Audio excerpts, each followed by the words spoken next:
Okay. All right. So our first application is a return. They were previously approved in February of 2021. They've made some changes. Is anyone here for 30 Hemlock? 30 Hemlock, so 11 King we're not doing. Why? Why? Okay. No. Where's 11 King? No, 11 I King don't is know. number 3. Oh, Yes. on my list, it's 1. Ellen. Oh, well, they don't. Hello? Okay, the first one is 30 Hemlock Hills.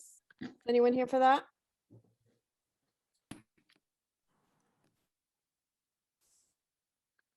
No? Okay. We'll move on to the second application, 45 Northway. We just missed it.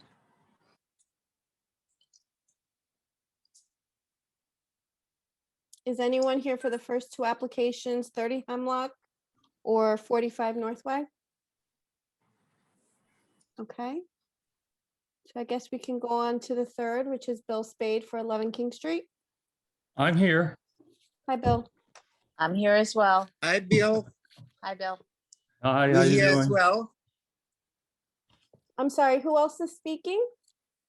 This is Ellen and Paolo Catini, the new people going into the 11 King Street location. Okay. All So I'm Bill, going to share go ahead. share my screen.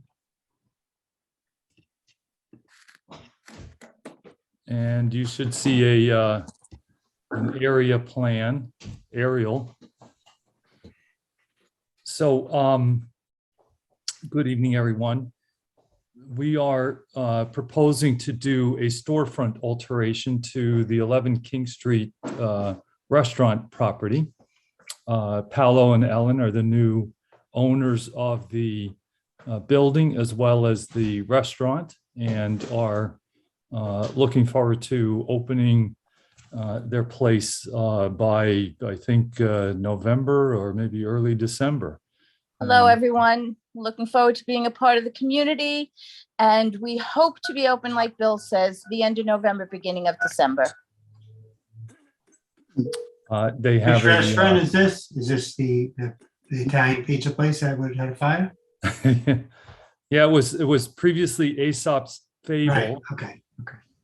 Yes. Did you get in? I'm in, and they're looking at the first item on the agenda, but All I right, can't hear. Joel, a thing. can you mute your computer? Did you mute yourself? No, I'm unmuted.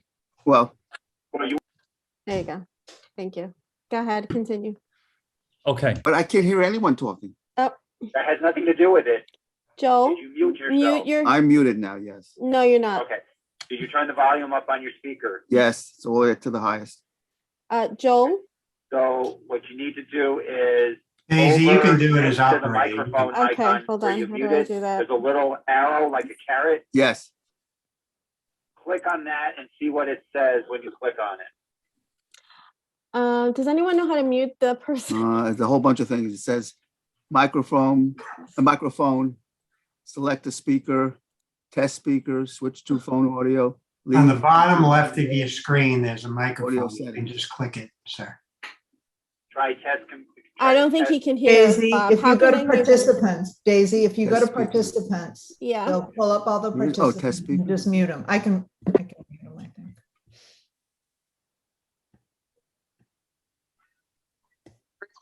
Can you mute them? yeah. Oh, I think only the person who initiated the call can do that. Oh, I thought also the owner could. I can't even find his name on here. Joeig. Yeah, it's like 5th from the top. Brennan, do you do? There we go, I got it. Okay. All right. Good luck. All right. Thank you. All right. Is your background up? Not Yeah, allowing me to mute a little him. square on the side. Well, his drawings are showing now. Right. Joel, can you mute yourself, please, if you can Sorry. hear me? Told you. Okay, sorry about that. There we go. Okay. Okay. So I'll show, here's the aerial. The building is where the blue dot is there. It's the second to last building on King Street. just before the 3-story building at the corner along the railroad tracks. I'll show you I'll go right away. Here's the existing building. Again, it was formerly Aesop's Table, or Aesop's Fable, sorry. We are proposing again to alter the storefront and very similar look to what's there, just changing the glass wall and the solid brick panel underneath, and then changing the color. So I'm going to show you our rendering for the new storefront. So you see that the overall elements are remaining the same. The large openings, there are glass right now to the left and to the right of the doors. The existing door opening remains, but all of the storefront will be changed, and the doors will be new. We are also then proposing to remove, as you saw before, this brick base below the glass storefront.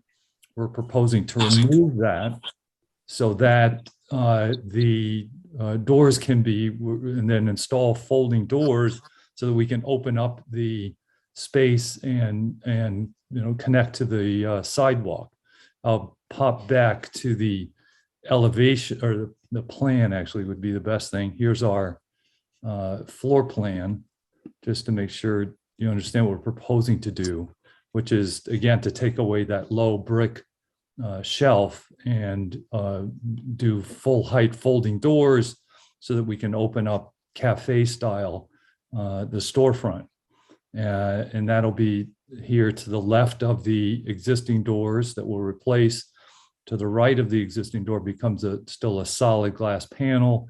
We are also installing 2 3-foot wide exit doors to either corner of the storefront, and that's for egress purposes for the population in the number of patrons in the restaurant. Now I'll go back to the rendering again, just to point out the other features we're proposing. Give me a second, I'll blow this back up again. So again, this upper panel remains as is. The trim elements are the existing elements, and we're just going to paint all of those this similar color, this Benjamin Moore Cabot Trail 998.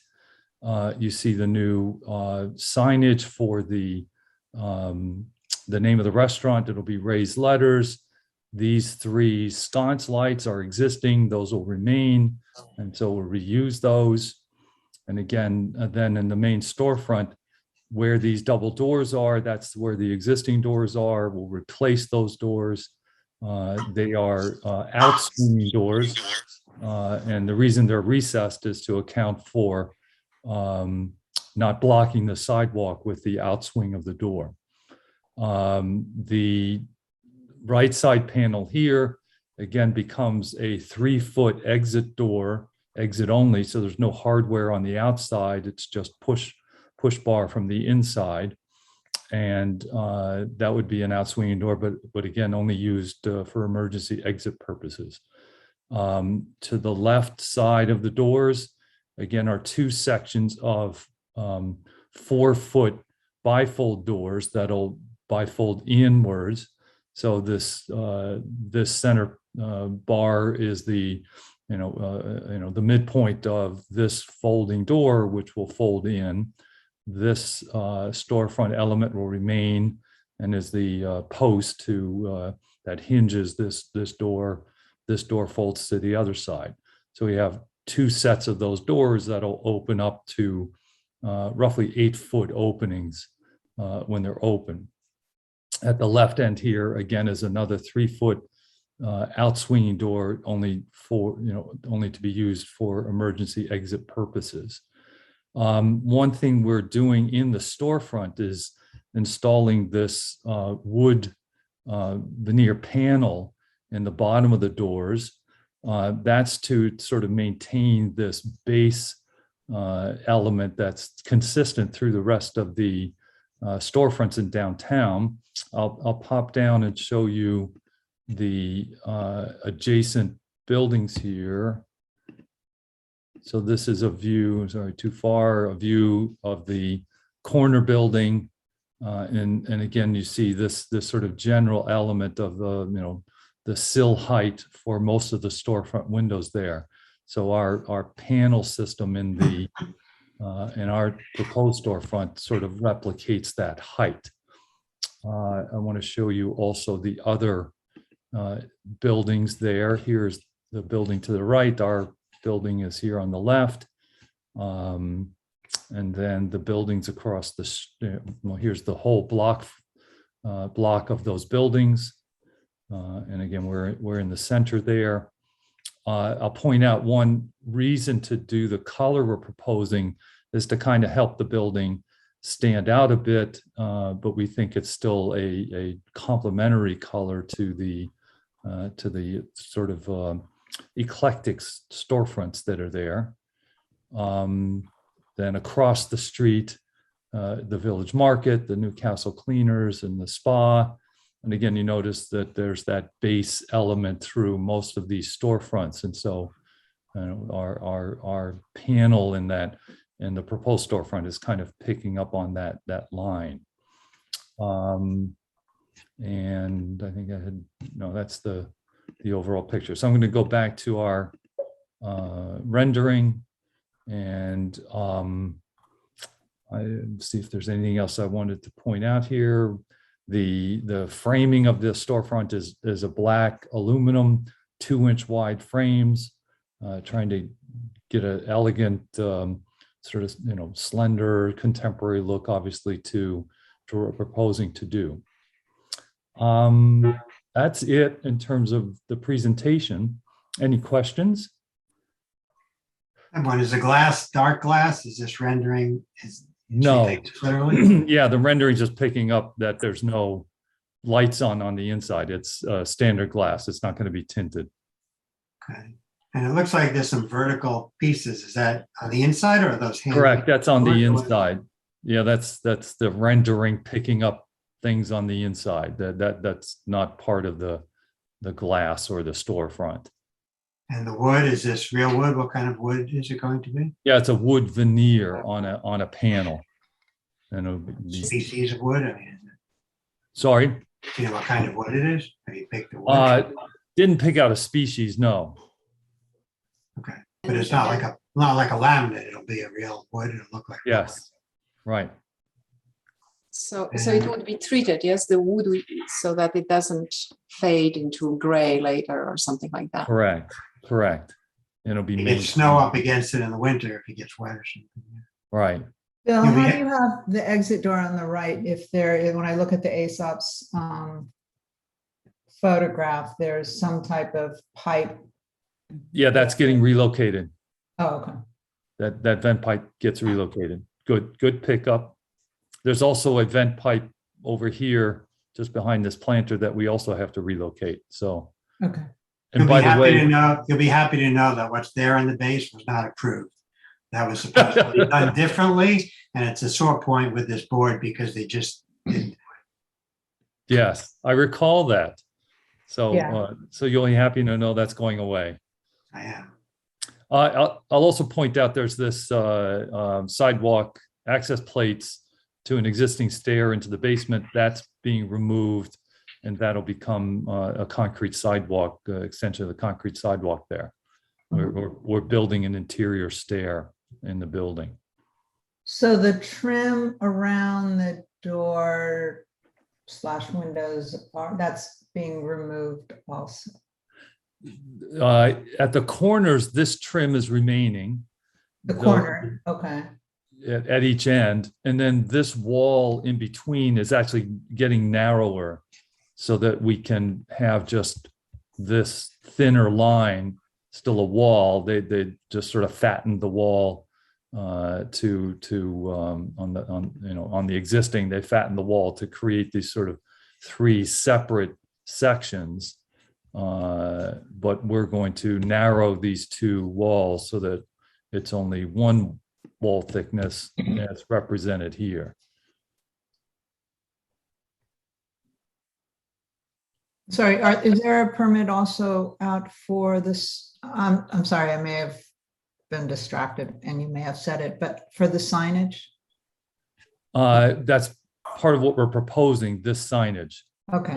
The sign, we need a separate application for. Yeah, You, Tom, I don't know how you feel about it, him having to return, because I don't know how you feel about that. Do you have any information So what's submitted sharing it on today that? on the sign, the thickness, the dimensions, the material? Like they're all there. Yeah, there are Casey, 20, sorry, go ahead, Tom. if they have the information tonight, we can go forward with the information, then they can back up the application another time. Okay, Bill, so you would just have to come in and apply for the actual sign permit, but we'll take what you give us today. as long Yeah. as the board is fine with So that. Bill, on the application, it has a completely different, I mean, not completely different name, but a different name. Correct, yeah, So this is, there was some debate back and forth about the name, so this is the final name. okay, The letters, as indicated here, they're 24 inches high, they're raised, they're a white plastic, and 2 inches thick. And that's the, that's what the letters will be. Are they on pins? Are they glued to the Yep. facade? Glued to the facade, yes.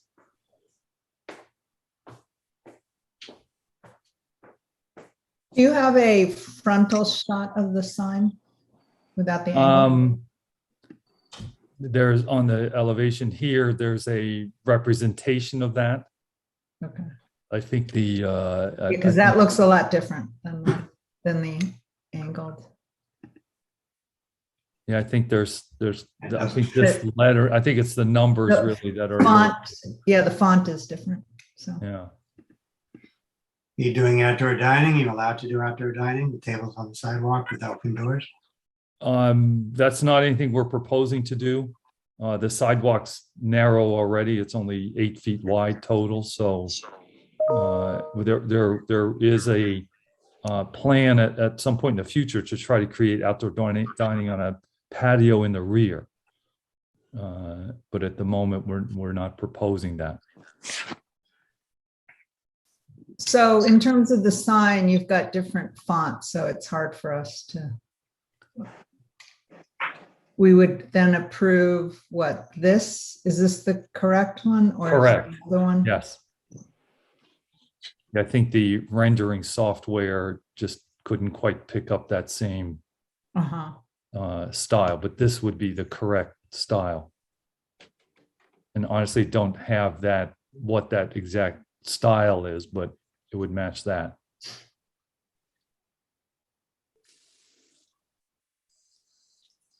I mean, if it's holding you up, we can certainly come back with those specific signage, lettering, and give you more detail about that. The storefront is what we're really trying to get approved so that we can move forward with fabricating the storefront. The meeting is in 2 weeks on the 20th, if you want to come in and apply, and I'll put you on the agenda for that meeting. Yeah, I think that's fine. And there's no rush on the on those getting that sign installed. What kind of dining is it? Just curious. I'll let Paolo describe it. Tom was very excited about what the menu was. Yes, so It's going to be regional Italian cuisine. Oh, great.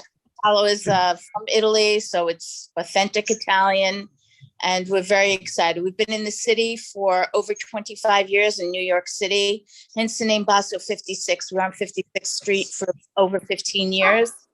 And due to the pandemic, we got out of the city, but actually we were looking in Westchester because we have a huge clientele there to begin with prior to the pandemic. So this just kind of forced us a little bit quicker, and we had the opportunity, and we're just looking forward to being a part of the Chappaqua community now. So Nice. Great, welcome. I'm happy to have more restaurants. Great, yeah. we're looking really looking forward to it. Really are. And I think everyone will be very pleased with the food, the atmosphere, and the consistency of food and the service. We have a very good reputation. You can look us up in the city through TripAdvisor and all the Yelp and all of the other platforms. And we have a spectacular. I'm fine with the facade. Sounds great. Yeah, Well, the store- congratulations. the- I like the facade very Yeah, the much. facade looks good. The storefront looks good. I approve. I do too. I'm happy with it. That base has been a sore point for me for years. So. Yes, for a number of reasons. Yes, With correct. the bifold doors, will be a nice inviting storefront sidewalk area right there. Right, So the understanding is that you are going to come back with the sign information again, Yeah. yes? Yeah, Daisy, can you ask that other person to mute themselves, please? It's the Clea. or Clea something. Cola. Yeah. Yeah. Can you please mute yourself?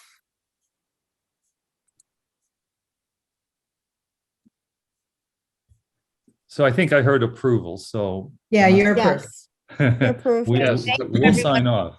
Approved. Than your much. Thanks. Have a What's your nice schedule? evening. Can I Good ask luck. what's your schedule for trying to open the restaurant? When do you? We're hoping for, going to try for like third week of November. We're going to try and get some of the limited capacity. We can work out the kinks a little bit, but we're hoping like the third week of November. As soon as we can get the storefront fabricated inside, we have a go. So we're excited. Okay, good. Welcome. Good luck with the supply chain. Yeah, that's just it. The supply chain is part of the problem. So Yeah. that's why I say we're hoping. We actually were hoping for sooner, but you can't even get lumber. It's ridiculous. So it's been an issue, but so far we're on track for that time. So we hope to see you for the holidays. Thank you. All right. Sounds Thank good. Thank Okay. thank you very much. Congratulations. Thank you Thank again. you. Appreciate it.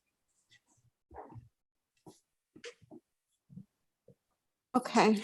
Is anyone here for 30 Hemlock Hills?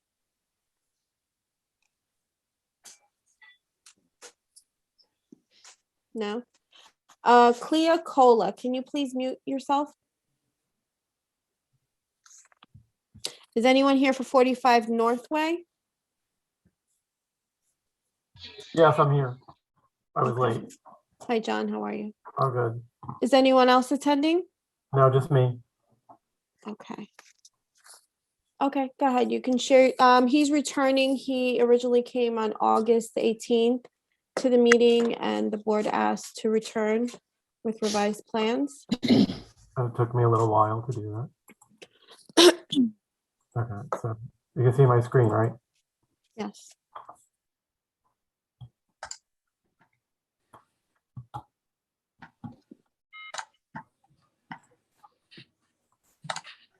Daisy, we also need Rocco to mute himself, please.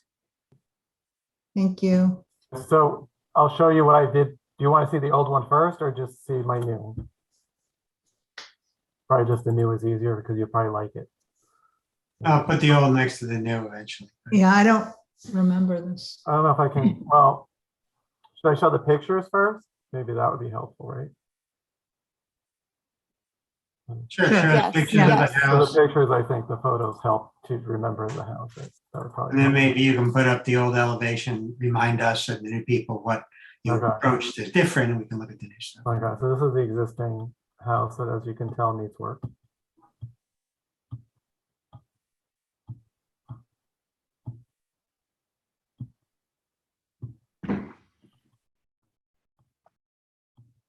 So that's the house. We're doing the addition to the back and to the left side.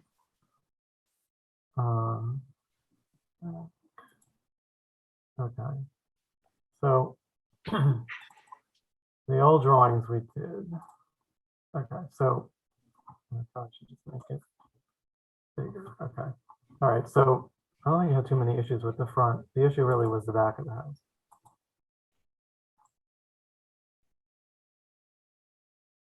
Okay, so the back of the house, the two issues were we wanted windows in this part of the kitchen under the gable because it looked bare. And you didn't like the way this roof system kind of was. It looked not finished. and they're asking the architect to share the screen, and I'm by myself Can you see my screen? for 3 projects. I am screwed. Mine's Dan? Can you please mute yourself? Anyone who is not a part of this application. Before you say something, you will. Rocco and Dan. Okay, all right, so that, all right, so let me go to the new ones. Rocco, please mute yourself. Okay, so the front, we actually pitched this up a little better, which I think helped, and we brought this roof line up, is what we did, which enabled us to, on the back, we added windows, 2 windows on either side of the stove. And then this became a little bit more pitched, and we edited the pitch over this.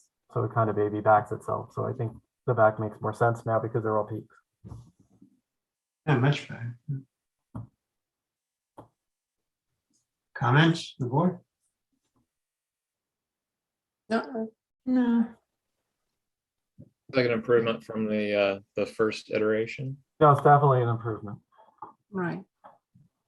Yeah, agreed. Can we just look at the left side elevation? I just can't remember what's going on the left side. The left side. Okay, so that, Okay. for this side, this roof now got a little bigger, and then we baby back it, and then that's the other piece, right? So Thank this you. grew a little taller. The front, this grew a little taller, and this roof got higher, which I think actually works better. And then, right, this side, nothing really changed because that was on that side. So on that left elevation, what were the can Which you one? go back to that? This Are one? those windows up there? Are they cut or what's going on? Well, with this those is windows on the other side, on the other piece of the house that's looking out at the other, between the roofs. Can you zoom in that area, just in that drawing? If you can zoom in, what's going, because it's hard to tell from Hard. far away. You know, They look like they're, well, they're there's on the no- other side, they're set back on the other side of the roof. So if I go back to the first elevation, right? If I go back to the front elevation, right? That window is here, right? I mean, theory. oh, I see. If I move it up. So it's above the ridge. Yeah, it's above the, oh, there you go. Okay, right. So in other words, those windows you're seeing are here, looking out over the ridge. So you're seeing it kind of in the distance. Okay, so the frame around is just above the ridge because it doesn't show it like that. Yeah, because the addition's kind of blocking it. But yeah, they're higher windows on the side of that. Right, the windows are looking out the side there. Right, so they're beyond the roof. So again, they are higher than the ridge. There is a gap between the frame. Well, you've got the roof pitching back behind this, right? So I've got, Okay. right. So the answer is yes, and they're behind. Okay. They're on the side wall of the house behind this wing, right? So if I go back to the front, you've got the lower, you've got like this piece, and the windows are on the side above that. So this, you've got the gable running straight through the addition, and then you got the link roof, and then the windows are on the wall of the old house. So they're sitting above that ridge that's cutting into the house. Okay. Okay, any other comments? Good. Okay, approved. It's a nice improvement. Thank you for working. Okay, perfect. Thank you for your help.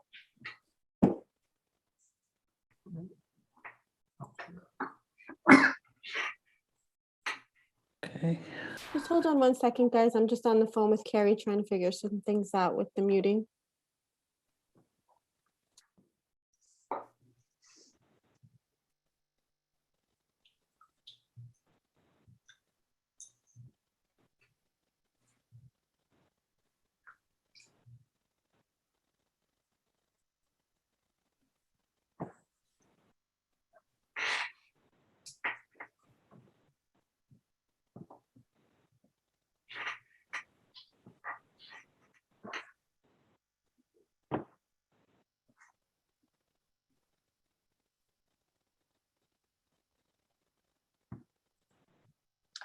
Daisy, are Okay, you? sorry about that. No, I was on the phone with Carrie, so now she's made me host, so I can mute and unmute people. All right, so I think Rocco is here for 30 Hemlock Hills. Good evening, members of the board. Hi. Sorry for being late. I just noticed the message of the meeting being pushed to 7 o'clock. Tonight I'm presenting 30 Hemlocks Hills. It's a project that I presented to the board back in September of this year. In short, the project went through the bidding exercise and came back over budget. So we've spent the past couple of months value engineering the project. Fortunately, the architecture largely remained the same, although not September, excuse me. It was February. It was longer than that. January. Yeah. January we came to you. Coming back to you in September, now October. So fortunately, the architecture largely remained the same, although the second floor addition got lopped off the project. So what I have on my screen is the presentation from January on the left-hand side. On the right-hand side is the current application showing the amendments to the design. From a site plan. Share the screen. We don't see your screen. You have to share it. Apologies. Let's start with, how about now? Okay, now it's good. Okay, so the project on the left, or the drawings on the left, is the original application from January. The drawings on the right is the application that I'm coming forth tonight. So site plan, not much to discuss. Property still remains a 10-acre parcel of land. You can see the house is largely isolated and surrounded by the wooded area, and very little of it is visible from the road, nor can you really see many of the neighbors. But in terms of the neighbors, these are some of the neighbors that exist. Center Hall Colonial. This is the home that we are presenting tonight, 30 Hemlock Hills, this English country manor home. Here's another adjacent home, another federal style, another colonial. This is actually the pool house that's on the property as well, on 30 Hemlock Hills. And then this is the neighboring home, 25 Hemlock Hills. So going through the scope from a plan perspective in the basement, in terms of the footprint, nothing has changed, although given the amount of excavation that was taking place, we are now creating a wine cellar underneath the patio, covered patio addition. So that was one of the amendments. The second amendment was we omitted the double doors that were in the exterior here that led into a trash compartment. So you'll see that shortly as a revision to the exterior. On the first floor, the kitchen, or frankly, largely most of the exterior remained exactly as it was originally approved, with the exception of we added 2 windows here in the breakfast room to get some more natural light from the eastern sun. This is where a large portion of the project has changed, which I'll show you shortly. But basically, we are removing the addition that was added here, leaving the addition here on the north end of the house, keeping the existing dormers, and largely entertainment room and the roof lines of the entertainment room would remain the same. So going into the architecture, so on the left is what was originally approved. On the right is the amendments that are being made. Generally, these 2 windows are the only things that are being added. And this small window here is being removed to accommodate the 2 new windows. The style of the window, double hung, wood casing to match the existing windows that are immediately adjacent to it. Moving on to the north and east elevation, here on the north elevation, largely remained as is. in terms of the covered porch. On the east elevation is where the large change has taken place. Specifically, this addition right here is what has been removed, and the two existing dormers are to remain. And in effect, we married up the addition for the additional bedroom and its roof lines to align with the existing roof lines that are there now.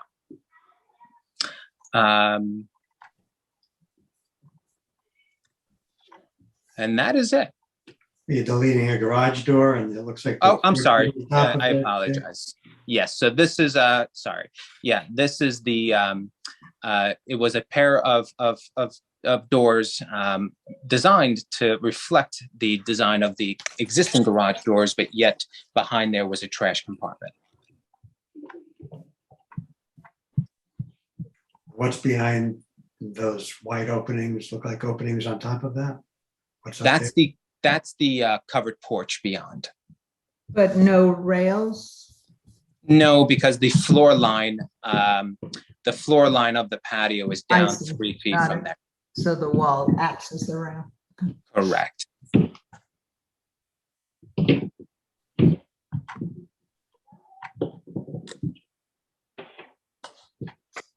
I'm fine. So no other elevations are affected. No, there's no work taking place in the south elevation, which is this elevation right here. Okay. Comments, anyone? Yeah, No, I like it. it looks good. Okay, very good. I'm good. Approved. Approved. Okay, thank you. It's nice. Great. project. Thank you, members of the board. Have a good night. Thank you. Me too.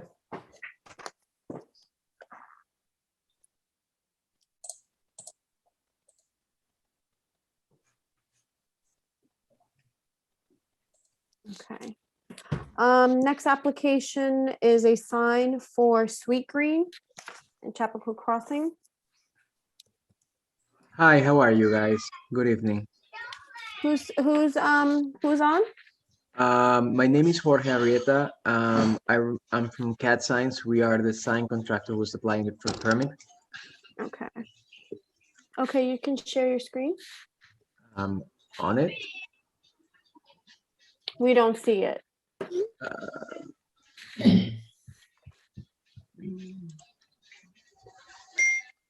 I'm trying to set it up.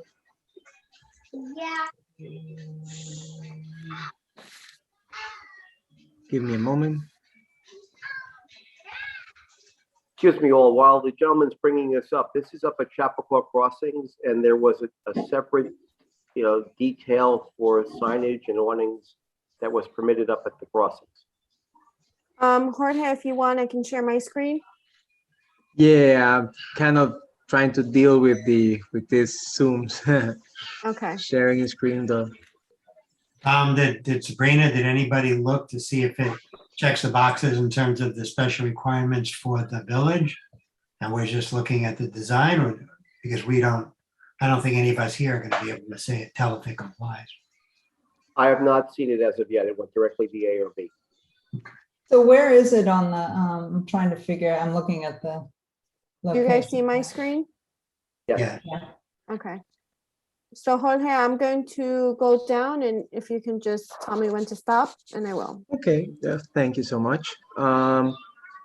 So we are basically proposing for some new signage on the existing facade. You can stop over here. Let's start with this side. Jorge, before you go on, can you tell us where this is? Where it's located in, like, is it across from Whole Foods? Is it on the other side? Is it vacant? Is there another sign there now? I gotta be honest. You're not from here. Yeah, I'm not familiar with the area. I'm actually here in Hackensack, New Jersey. So I cannot not familiar, and as what you can see, we are guiding on rendering, on a 3D rendering. Do you know where it is? Yes, this is down from where Rocks is down a couple of Uh-huh. buildings down from there. Oh, And okay. if you look to the right, Like there's where an the- open corridor. Or like where the buildings separate. Yes, sir. Yeah, there we go. Oh, okay. I didn't know they separated. That compass is right next to them, right? I believe so. Okay. So they're here So- for both the sign and the awning. So if you want to discuss Correct. both. Correct. So I'll start with the storefront sign. It's basically a set of channel letters. They are meant to be front lit, which they illuminate on the front, LED lighted. We're planning on mounted flush to the wall. Just one color, green. That dark green that Sweet Green is managing as per their branding. We also are proposing for a blaze sign. You can see it in this image right here as the sign B. Is meant to be also maintaining the same aesthetics of the storefront sign. If we can go to the page 6 of the PDF, you might see some details regarding how the blaze sign is going to be. Basically with the abbreviation of the logo, the SG. Square simple is gonna be illuminated, but the only portion of the sign that is gonna actually brights up is the S and the G. We're planning on making the sign with aluminum, the whole body, and the letters are gonna be pushed through, stick out a little bit, just about 180 or a quarter, no more than a quarter of an inch. That's because of the thick of the acrylic. But the whole idea from that blaze sign is to be illuminated only with the white letters. Kind of a low profile illumination. And the storefront sign, by the other hand, if we can go to the page before, please. You guys will see that just down, please. At this page, exactly, the one for the Is- sign details. Is someone's television on? Because it's really strong on here. Oh, hold on for a moment. Thank you.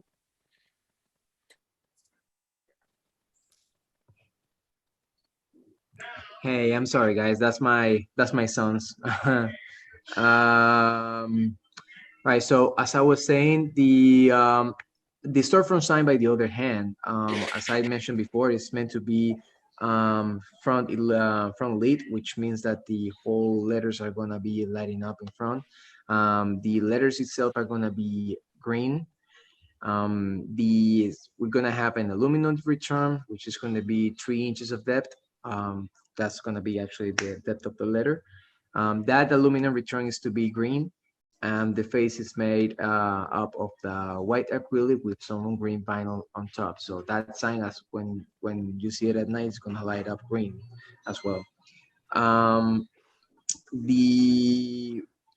That's in terms of the signage itself.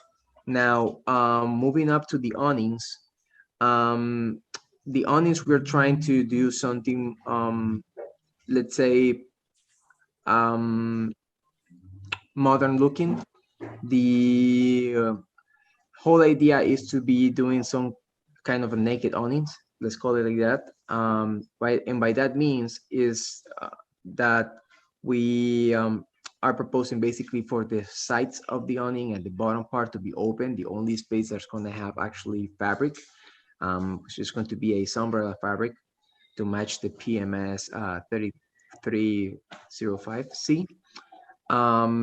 But the only portion that's going to have fabric on the awning, it will be the actual front part of the awning. The rest of them is going to be just naked. They're not gonna have any kind of fabric. Although we're gonna be painting the framing, the aluminum framing or the body, we're gonna be painted it green to match also the color of the fabric. What does it look like when you're under it and you're looking up? What are you going to see? When you're looking up, you're gonna see just the back part or the interior part of the awning. It's a whole naked awning. There's no acrylic ceiling. There's no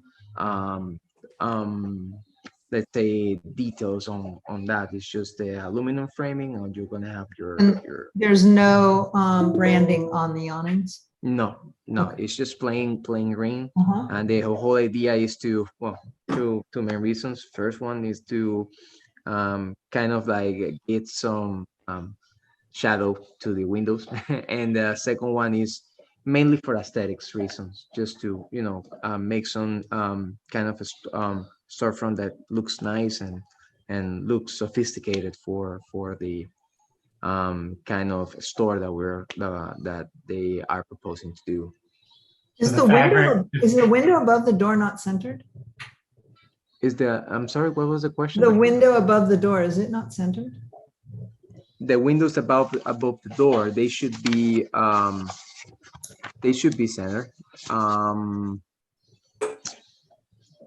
But they all three manage the same let's say height. Now, one thing to mention is that from the way This one that it doesn't looks on show those pictures to the way that the final results are gonna be, they're gonna be doing some changes, especially on those top windows, as per the rendering. Well, it kind of looks like they're gonna be doing minor details, not that much.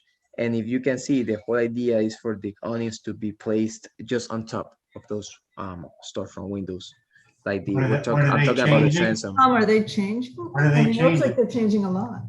No, that's another page. If you guys take a look on the page on the previous page, the page number 3, you'll see the actual one, which you're gonna see the transom windows over there as well. So it's not that we're doing that much. Wait, so is there a window or not? There isn't a window, correct? Okay, if there are facade changes, don't we need to see that separate and apart from this? There's not currently a window over the front door. So are there any window changes Are you that he was adding just one? alluding or not? No, not that I'm Well, familiar he's with. on this, he's doing signage, so. Exactly. I'm No. just I think, yeah. How much that awning is projecting? the awning is projecting. I'm sorry, I'm really confused because the storefront and the awning, they're completely different. The storefront photo, because look at the width of the window, it's 3 windows and this one's 1 No, window. that's because on the rendering of the awnings, portion of those 2 windows are covered by the awning.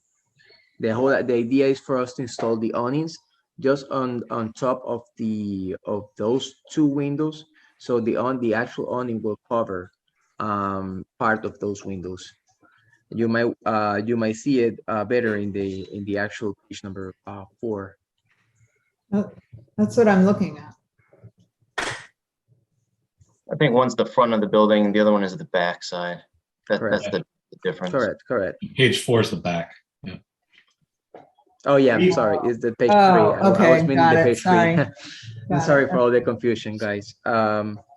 Yeah, so as you can see over here, the whole idea for the awning is to be placed just on top of the windows, or on top of the window framing, so up to the wall.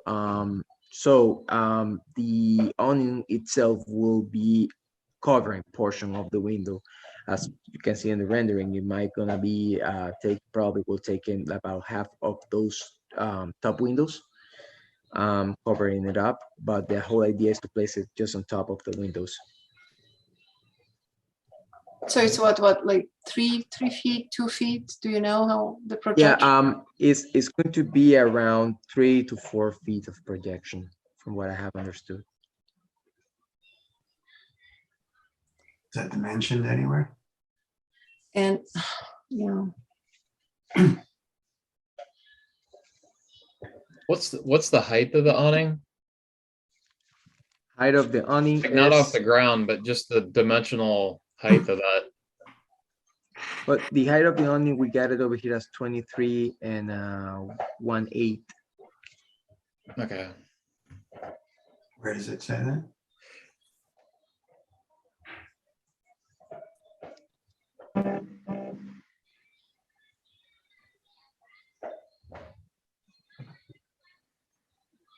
And what's the dimension of those windows on that existing building? Those upper windows that, Those are existing in the building, correct? yeah. Do you have a dimension on those? I should have, I believe we did a site survey on this one. Just let me try to find out. But I'm more likely I should have. It's just they're not stated in the actual drawing.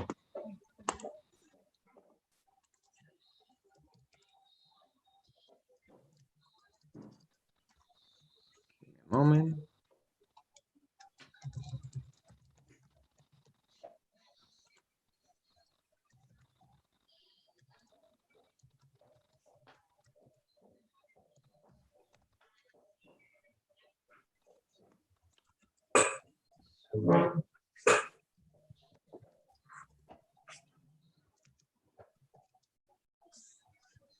There we go.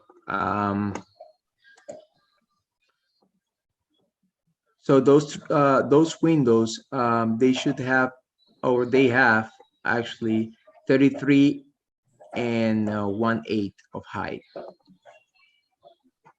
And as you might see, they are divided like in two sections, the top windows. Each section has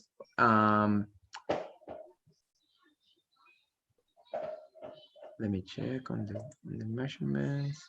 Well, no, my guys didn't they just took the whole height, which is 33 and So you're gonna have, so there's gonna be about 10 inches of that window Correct. left. Correct. If you're gonna mount that awning like kind of flush with the top of that clear story window. Correct.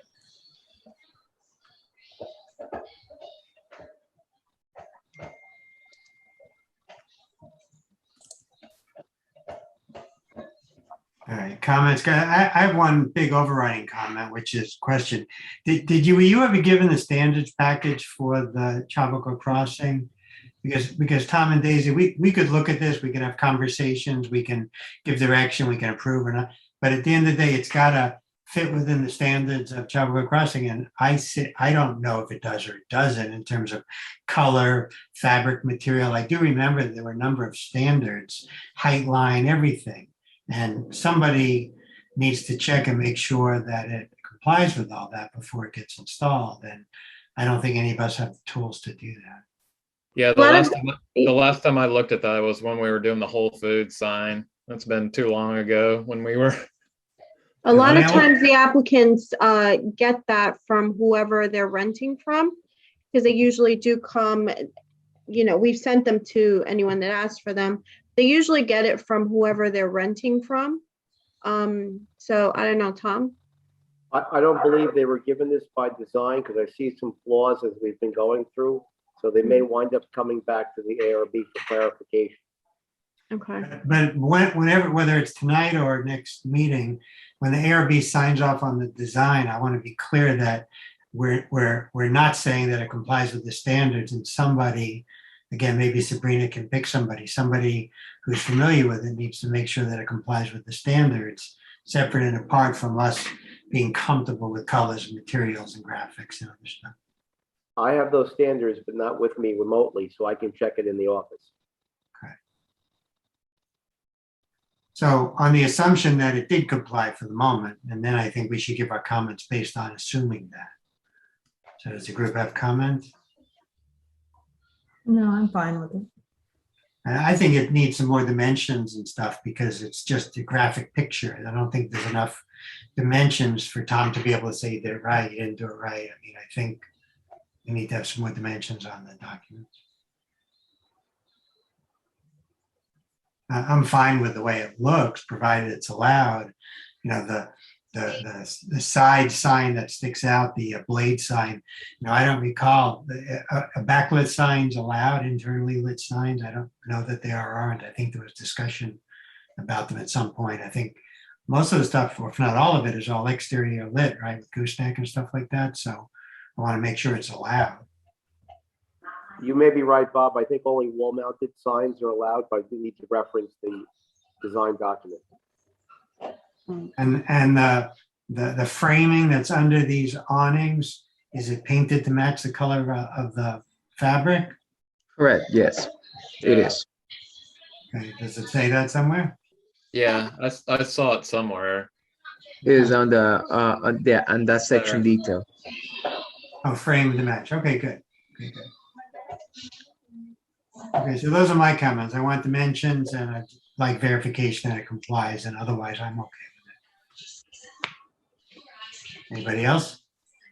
No, I'm fine. Yeah, Fine with it. overall I think it's okay. Yeah.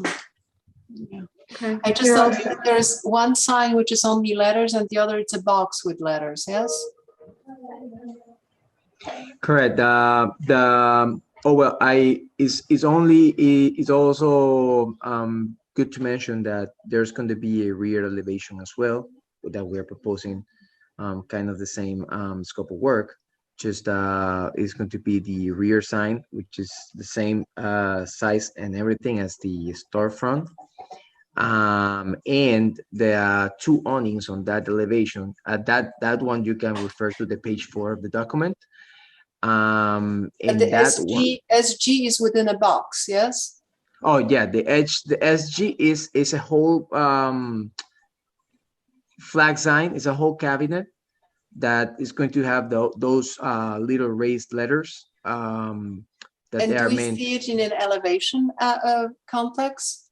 Yeah, in the page 3, those there's only gonna be one, and that one is gonna be on the front elevation. You'll see it in the whole corner where it says B. That's what it is, and it's meant to be Can we equal. What? I'm sorry. Yeah, I see that it's in the corner, but we see it from a side, yes? Right. Yeah. The idea is for the people to be. And right, no, I understand how it is placed, but we don't have a picture of it, how it's going to look frontally on it, like a front elevation of that side. Yes, it is. If you guys scroll down to the section where we talk about the details of the signage, you'll see how it's going to look for the front. Next page. And the elevation.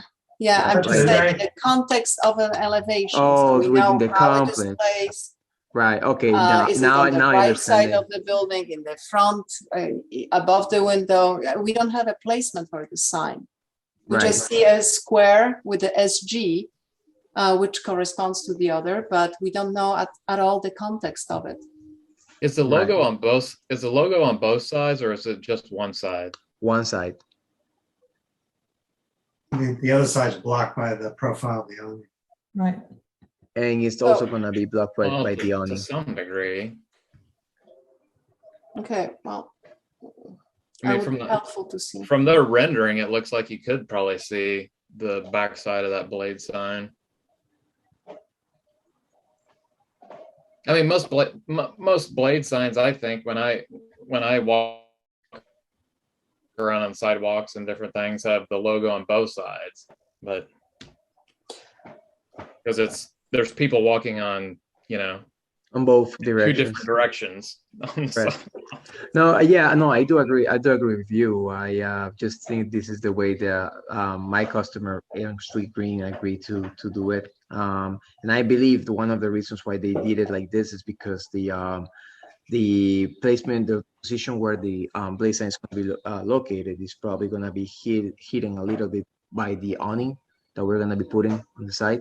So, well, to tell you the truth, I don't think this rendering is very accurate dimensionally, and with the existing building. So it's basically kind of a suggestion of what might happen. So, That's true. I mean, to me, I can see that if I was walking down there, I could see probably 20% of that, 40% of it, 60% of that sign, the backside of it, from the representation that you have now on page 3. So, okay. I mean, if you can tell me that's going to be completely hidden, then fine. We can have a sign with a logo on one side, but. And I'm not even sure if blade signs are allowed in this area, in the little area right there. So, excuse me, board, can we do this? Can we get Jorge a copy of the approved documents that allow suggested use in this area? Daisy, can we forward him a copy of the retail design guide? And then we'll revisit this, because there is a number of things that may be very prohibitive and that's outright not allowed. You know, one of them is thicknesses of signs. They're showing 4 inches. I believe 3 inches is only allowed. Some of his lighting intensities are the Kelvin scales are very high. There's going to be certain types of colors that are only allowed on the outsides of lettering. So this really needs to be really scrutinized. And like Travis was saying, blade signs, I don't remember seeing any up on the crossings up there, and they may not be allowed. They're real emphasis on wall mounted or pediment mounted signs. So in all fairness to our applicant, let's get him a copy of the approved guidelines and we can revisit this correctly. In the interim, I can look at what he submitted. Okay. That sounds good. That's good. Sounds fair. Sounds good. Okay, Jorge, so I'm going to forward you that in a little bit, and I'll put you on the October 20th agenda. Okay, perfect. Awesome. That'll All work. right, thank you. Thank you so much for your time, guys. Thank you. Thank you. All right. Have a good night.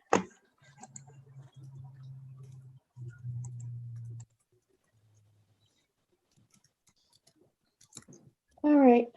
Our next applicant is for Bressler at 250 Hamilton Road. Yes, I'm Frank Tancredi, the architect, with Ken Bressler and his wife Cindy, 250 Hamilton Road. Can I share my screen? Yes, please.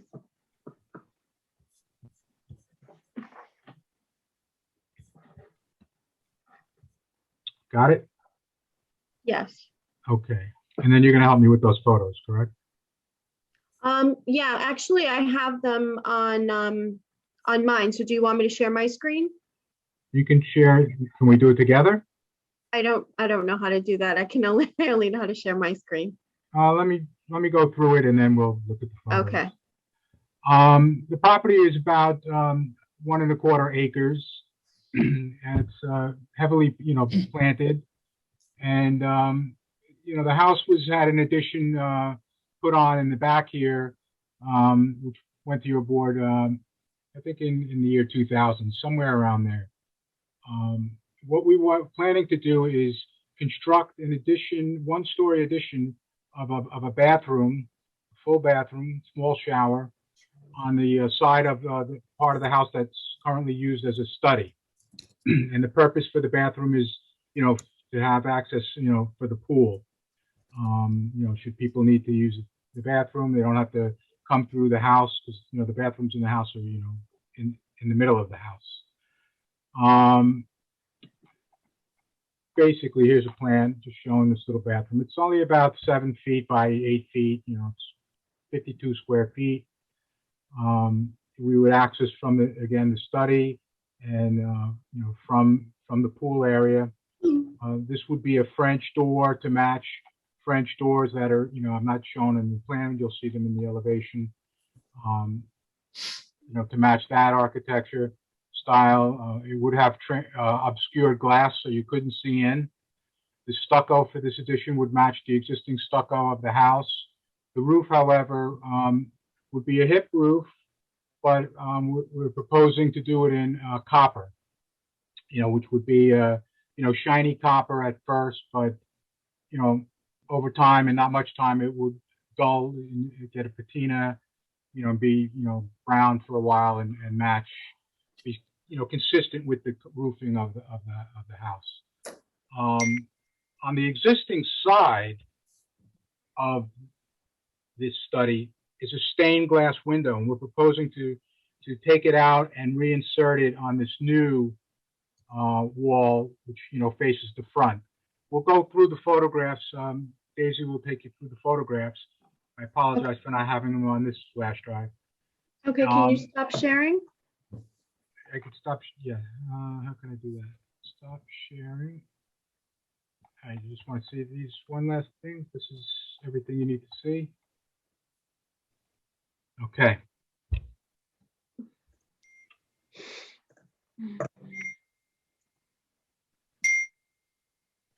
So from the street, it's very difficult even to see this room.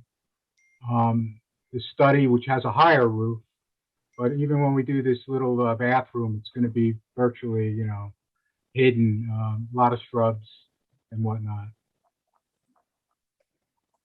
No, this is my. I don't think it's on there.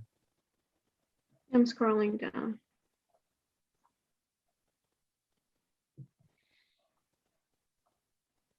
Okay. Yeah. Thank you. Sorry. No worries. You could just scroll as you scroll. So here's from the front. If you stop, you could see to the far right. You can just see, just in the picture, it wasn't cropped out. That's the study with the faceted roof. So it's heavy shrubs, and again, we're going to only come out one story. So now, if you scroll down, that's a picture of the back. Keep going. That's the other side. Okay, so here's the side of the with the study with that faceted roof, and in the front of it, to the left in the picture is where this addition would be. You could just see the pool in the foreground, so that it's close to the pool, and you could see all the shrubbery in the front that is hiding this. If you keep scrolling down, there's some neighboring houses. That's a dead-on shot. So we're going to be right in between that door to the left, which goes to the living room, and that study is going to be our little addition in there, and you can see that from the architectural plans. Again, the house is heavily, wooded. This is from the driveway, but looking from the other side, you can't even see. You won't even be able to see that addition. The picture in the White House, the Colonial, is the architecture across the street. 251 Hamilton. This picture is the one directly next door. You can't even see it. This one is a little further down the road, 251 with the blue door. And then this is 240 directly next to it on the, I guess on the north side of the property. So, we tried to just keep it consistent with the current house and materials. We want to, replicate or echo some of the timbers that you see on this. If you look at the, scroll down just one, please. Thank you. Stop there. If you see like the, the brown timbers, we're going to be mimicking that on our little addition as well. The copper gutters will be, again, new gutters would match the existing copper and tied into the existing system. And that's basically it. I don't know. Ken is here. I guess if he wants to add to that. Daisy, can you please go back to the elevation for a moment?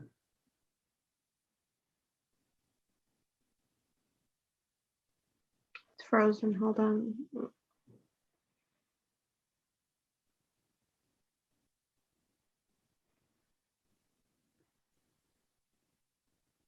There you go. Oh, that's the side.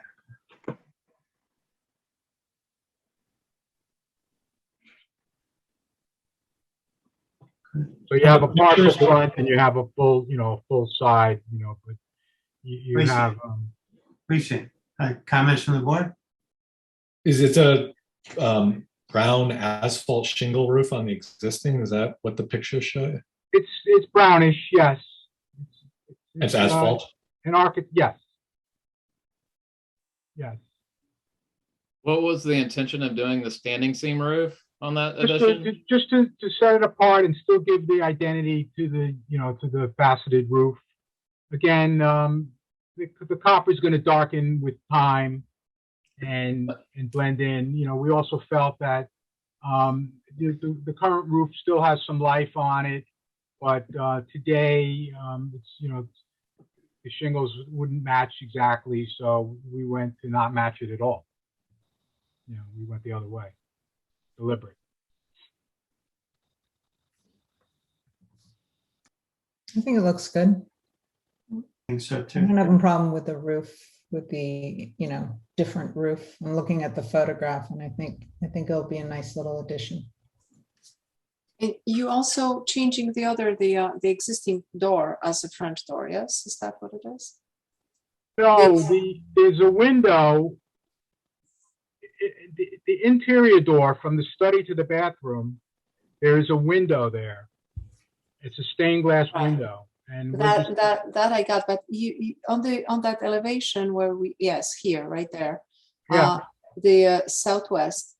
Oh, That existing on the left completely, that where your addition, it's between the existing door and that study room.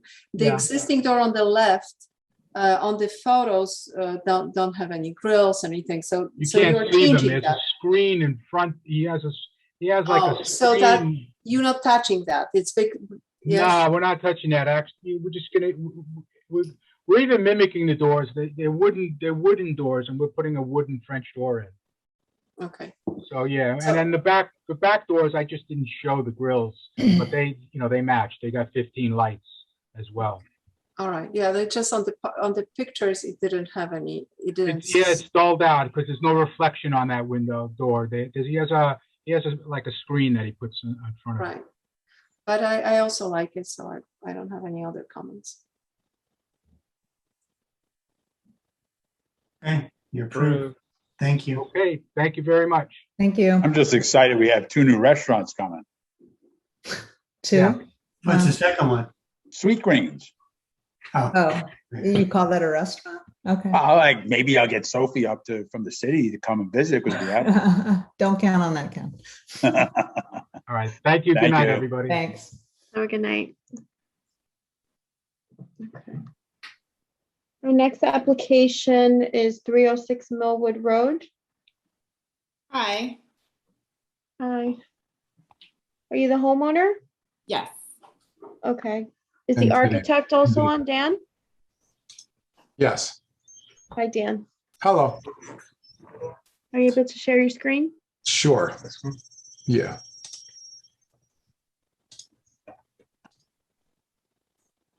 Okay. Can you see that? Yes. Okay. So obviously the middle is our Google map. We are the yellow house number 306. And then just 4 of the neighbors surrounding it. Very traditional, Cape colonial. And our house is to the left, the 4 photos running up and down the page. The addition that we're proposing would be on the front of the house. So the upper left photo and the left side to the left of the front door is where the addition will go. So, yeah, let's go to the next one. Let's see. Okay, so existing floor plan, if you see the front door right there, and just follow that line to the left, that is the outside of the existing house. And inside that space is a galley kitchen. So the addition is simply just to expand the kitchen, make it bigger than it was, double the size, and keep it as simple as possible so that we don't affect the entrance or anything else on that elevation. On the same sheet are existing elevations which are unaffected by the project. And then the next sheet shows up and down is existing front and proposed front right over top of it. And then existing left and proposed left over top of it.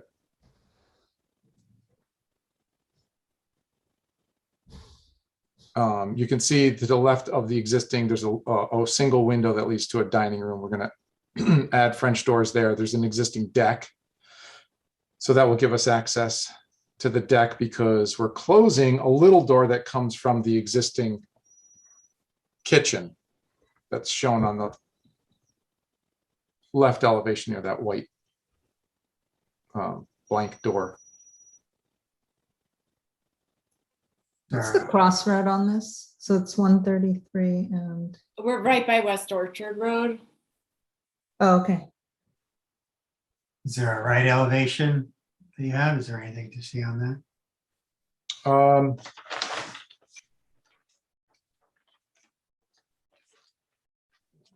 There.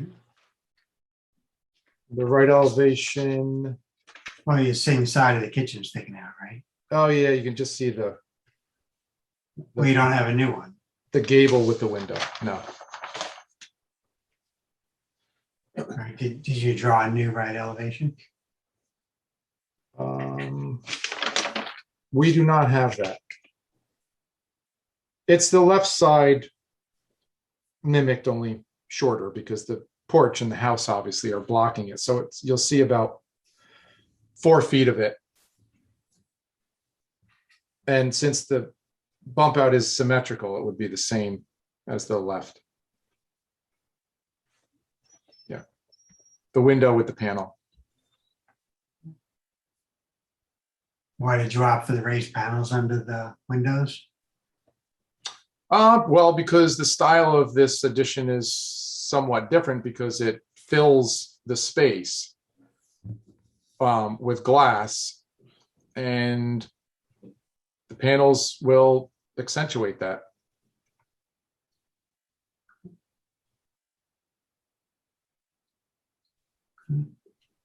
Comments from the board?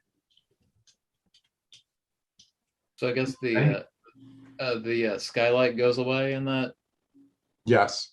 roof as it goes back. Yeah. You have an open roof inside the room to, I'm sorry? is the ceiling raised inside the room with teak? Is it exposed, so to speak, open ceiling? Let's see, that's kind of, yeah, it's just letting light into one of the bedrooms upstairs. There's only 2 bedrooms and they're behind the dormers, and that's just additional space in there. I mean, I think looking at the photograph of the house, it looks like this little bay is crammed in. So I think this creates a nicer focal point in the front. So I'm good with it. I'm good with it. Yep, approved. Yeah. Me too. For me. Joe, anything?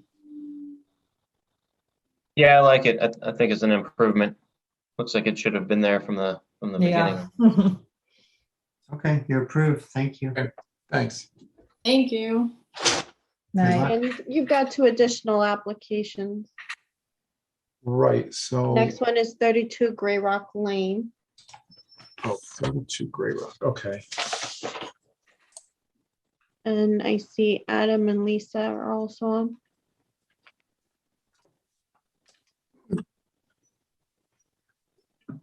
Okay. So there's a little bit more going on here. Again, the yellow in the plan. The houses in there are a little more varied, but and all really nice, actually. This house is relatively old, 1800s. And the main purpose of this project is to create a better mudroom and kitchen. It's actually really tight. If we look at, yeah, better to look at the elevation. So again, we do existing elevation to the left and the new to the right. The garage is actually connected by a roof, but separated from the house. And if you can see the grade change, it's a half level down. So it's awkward. And there's like there's a concrete sort of retaining well that gets you down into the basement and into your mudroom. So if we just start with the front and what we're doing there, we're closing that in, connecting it to the house. You can see a bay to the left of the house that's coming down. Yeah, if we just start with this, we're connecting it, getting rid of that bay, simplifying the columns on the front porch, and the so-called sunroom to the left, which has the flat roof, we're just really demolishing that and starting over.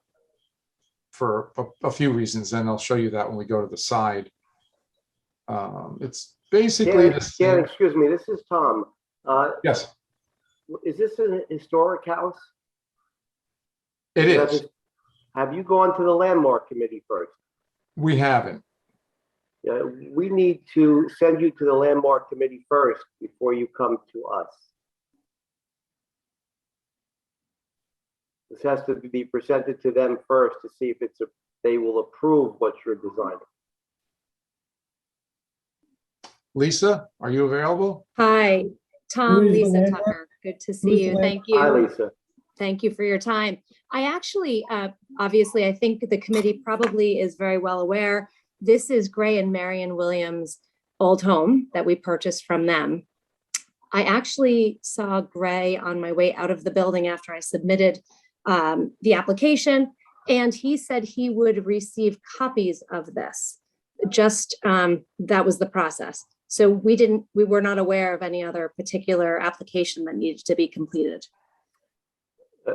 What usually happens is the landmark committee will give us a letter and a report stating that they are in favor of the modifications or not in favor, and maybe make suggestions. So we can go forward, but there is a chance that they may not agree with what you're suggesting.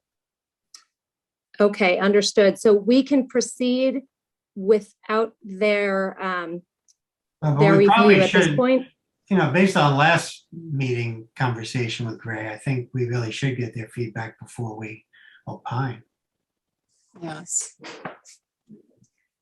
We were not aware that this was his old house. I was not aware of that. We've been in contact with Gray for a lot of this. Okay. Adam, I don't think they can hear you. This is Adam speaking, my husband.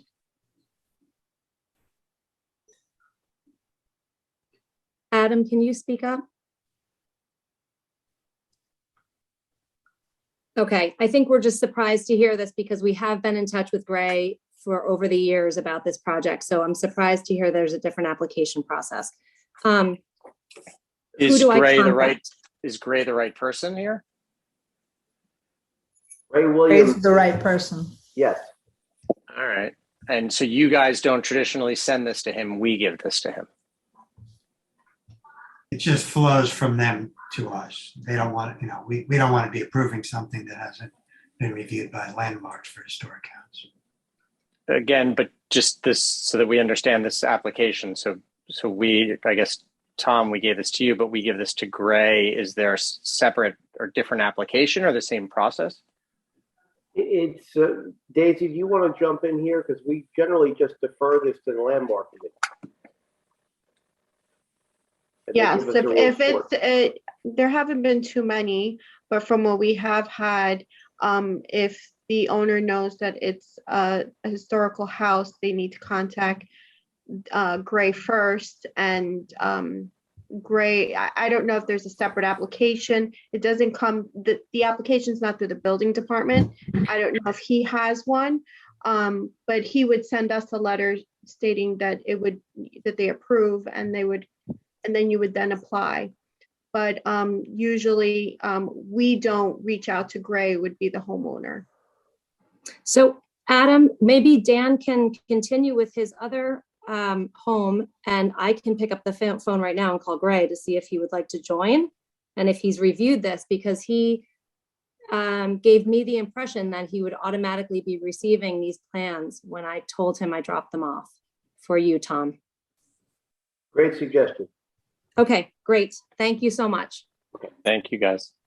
Okay. And there they are.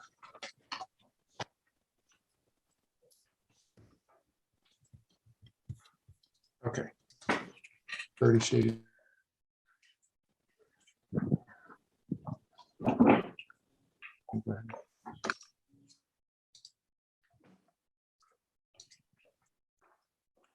Nope. Shady Lane, is that off of 133? Yes, but old Roaring Brook? Uh-huh, No, okay. is that the one? I'm gonna look it up. We're up Roaring Brook off of Hunting Ridge, Hunting Ridge. Oh, okay. in between Hunting Ridge and Cross Ridge Road. I see. And this is Erica, the homeowner.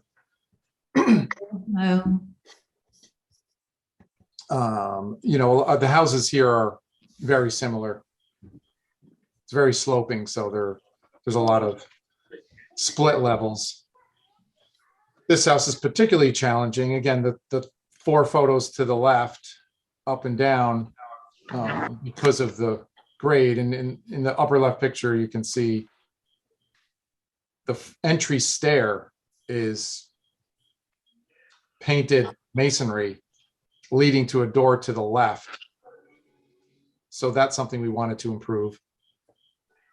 We wanted to change the siding on the house and update it. And then in the photo in the lower left, we wanted to fill that corner in with a roof. So extend both roofs and make it a deck, you know, a covered deck.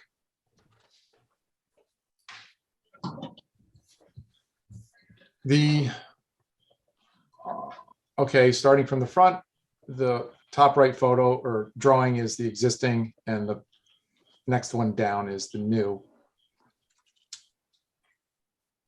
So we just extended the gable roof, the second roof of 4, starting from the left, over, so we had a nice flat surface in order to put a reverse gable to kind of signify entry, and then turn the stairs straight out, obviously, instead of sideways.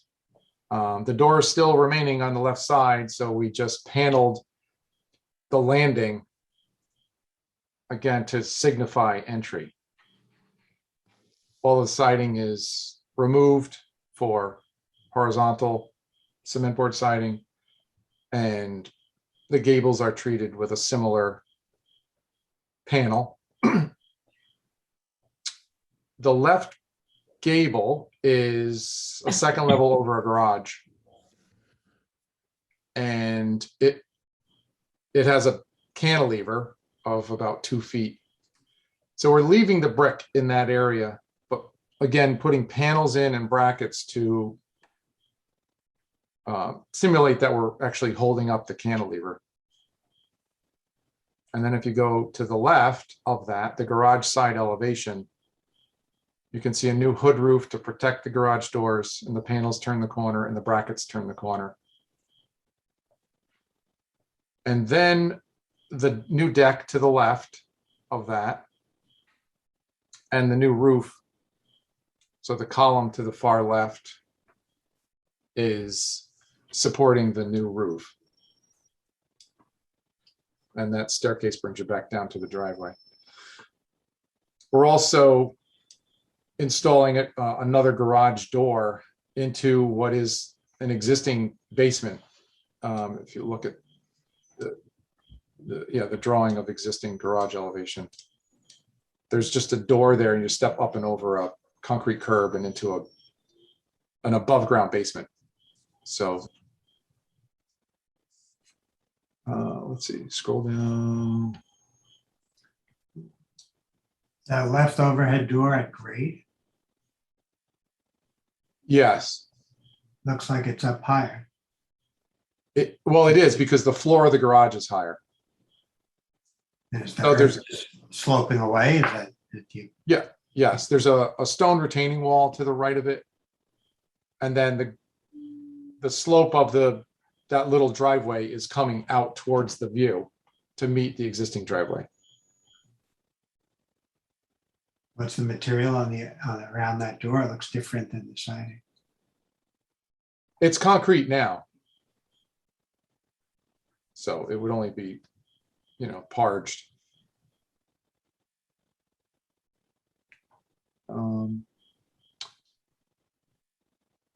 The right side elevation, which is yard side, again, is just similar detailing with panels and siding. And then you can see the new staircase going down from the front door, which is in the background. And the back side, we just added a cover over the existing door let's just go to the plan view. Yeah, so if we start at the left, the foundation plan, you can see the foundation for the new deck. And then the retaining to the right of that new garage and where the driveway comes down and meets. The walkway to the right to the front door is existing until you meet up with the new front entry. And then on the floor plan, same thing, the new deck to the left. We're just showing the structure for the roof above, and then the structure of the new staircase.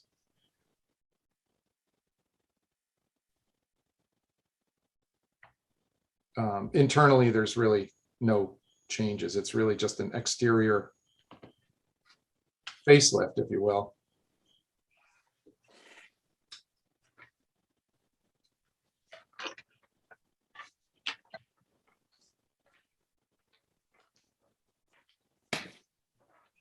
What's happening with the paneling on the top of the front elevation, the top of the stairs, like that little rectangle at the bottom?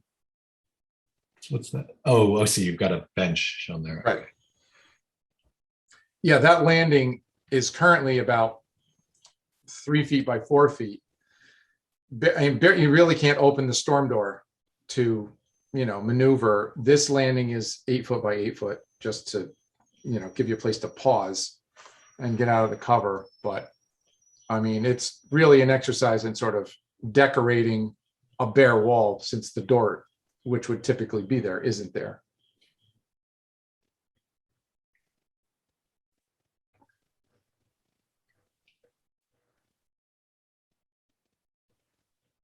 And what's on top of the left gable? Cement border panels, and is that glass?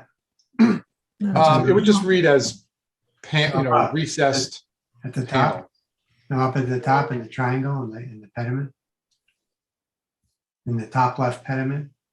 The one over the garage those are just, recessed panels. So cement board sheets covered with, a 1x4 trim, and then painted to match.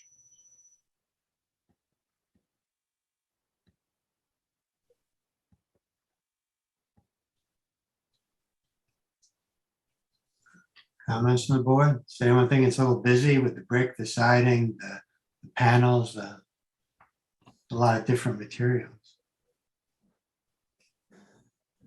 The cement wall. No, the kind of massing wise, it's nice and it fits and solves the functional problems, but it seems like there's a lot of different materials going on here, especially when you're reskinning the house and you have an opportunity to unify most of it. Why are you adding the brick? We're not adding any brick. Oh, it's just, but it's currently painted. Yeah, it's a white brick, or it's painted white. Brick. Yeah. But you're reskinning most of it. Keeping it white?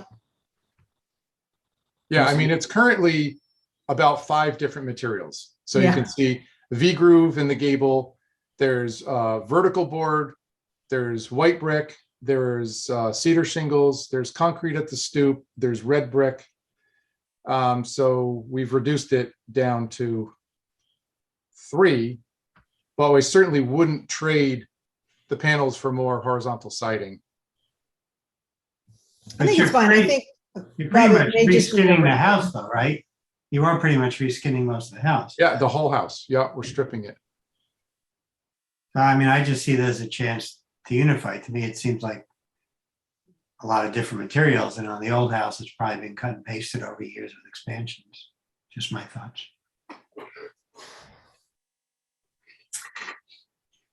But I see the paneling just as details. I think maybe the rendering itself is creating a busyness that might not be there, especially with the brick, because the brick is all white. Can you blow up that front elevation just on the screen? Can you enlarge that, Daisy? And so, I mean, that's a good point and something I should have pointed out. We deal with this all the time, where a line drawing that represents, theoretically, let's just say that those gables are painted white, and it's white on white, and the trim is white, and the siding is set in whatever color it is. It could be yellow, blue, it doesn't matter. The lines are not as distinct. They don't show up as black. They show up as faint shadows, depending on, you know, where it is. So it's never as busy as it looks in the drawing. The lines of the siding are not that distinct. The brick, again, would be, basically, you look at it in the photo, you can't really even tell that it's brick because it's you know, again, white. So I think that hopefully with the projects that we do, the worst it ever looks is in the drawing.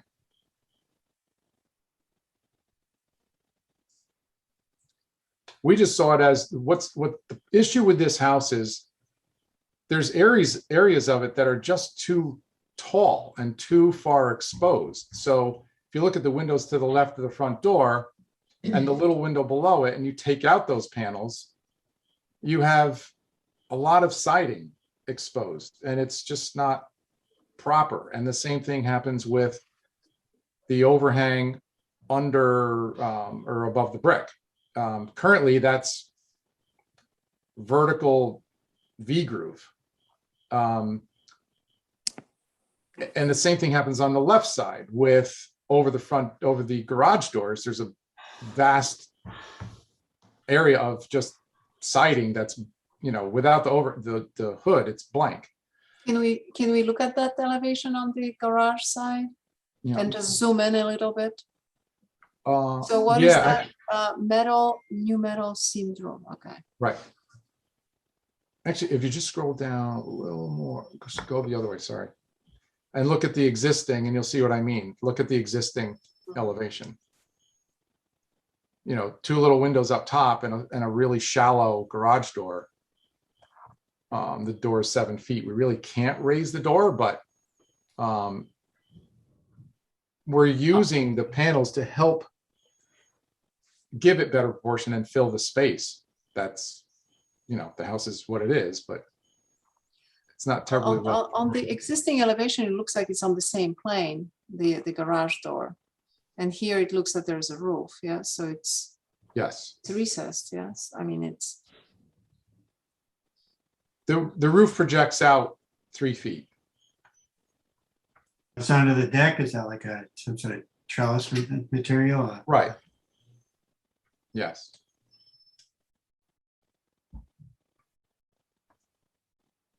Okay. Travis, Joe, Brendan, anything? I'm good. Yeah, good. Okay. Yeah, I think it's fine. It's just challenging looking at it in black and white. That's the only. Yeah, I agree. Okay. You're approved. I think it's fine though. Good. Thank you. And again, an improvement over the current. So.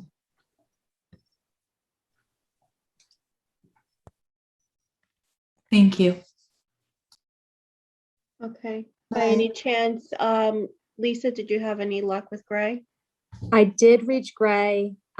Sadly, he has not yet received the plans, though he has been waiting for them. So I want to apologize to the board for your time. I'm sorry that we came prematurely. We did not know that we had to get formal approval from Gray, or we would have absolutely waited to schedule our appointment. Tom, at this point, do you have an extra set of plans for Gray? Because he is absolutely aware that they're coming and ready to present to the Landmark Committee. I can email him the plans. Okay. So I can put you on the October 20th agenda, if that's enough time for him to review. I see no reason. He's absolutely willing and able to present quickly and write a report. Thank you, Lisa. Thank you, everyone, and I'm sorry again. No apology necessary. I'll just see you next time. So thank you. Okay, thank you. Okay.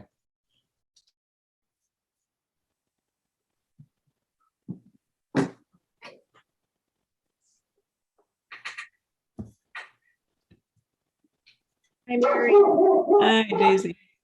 32 Taylor, what's your first application? Yes. I'll make it a little louder. I'll share my screen. Wait. Yes, please. Okay. Oh, shoot. Oh my gosh. Give me a sec. Where am I here? Thought I had it on my desktop. You know what? Do you need me to share, Mary? Yeah, got it. can you? Yeah, sure. You're sharing yours though. Do you want to stop? Oh, well, you know what? I'm trying to share and all I got was pictures of you guys. You're sharing your mail, Mary. Oh. Okay, let's go back from that. Let's try again here. All right, I'm stopping the share. All right. Okay. So, Daisy, if you could, I don't know Yep. why, that would be great.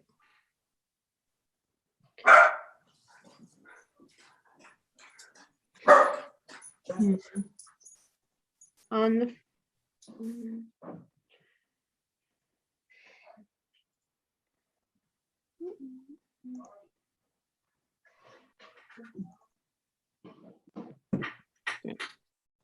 Okay. All right, so if you want to stop here. So Lieberman's, the address is Taylor Road. Let's see. Can I make it bigger? You have to make it bigger.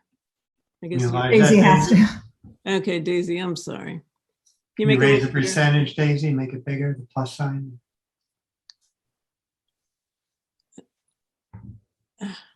Yikes. Okay, just scroll down again. I just want to show. Okay, so this is 32 Taylor Road. So Taylor Road runs here, and this is Kitchewan. So they're right on the corner. This is the house. It actually kind of faces Kitchewan, but the address is Taylor Road. Okay, Daisy, now you can scroll. These are neighbors. We'll keep going. Great, thank you. Keep going. This is the front of house. Sorry about the sun. So this house actually was renovated and added onto by the last owner, who I also worked for. The only change we're making with this project is there are double windows in the dormer, and we're changing those because we're renovating the second floor to be a master suite. So if you scroll down, this is kind of the side view. So this is the dormer we're talking about. Garage side where you enter on the street. This is the back. Was this the Carruth house? Miller was the name of the last people. Oh. And this is the right side. So this is the existing. Actually, Daisy, go down. Okay, perfect. So right now there are 2 bedrooms. It's a back to front split. So this is the upper level facing Kitchewan. And there are 2 bedrooms currently in the front. What we're doing is making a larger master in the center with a closet on each side. And then there is a small bathroom on the lower right, and we're enlarging it. And so you can see, in order to make it work as a master, we did 2 larger windows within the same dormer. So that's the only change to the exterior.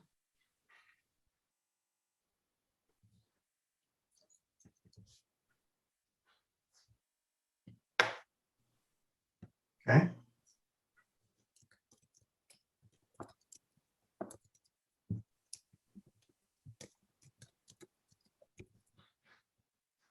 Any questions? No, pretty simple.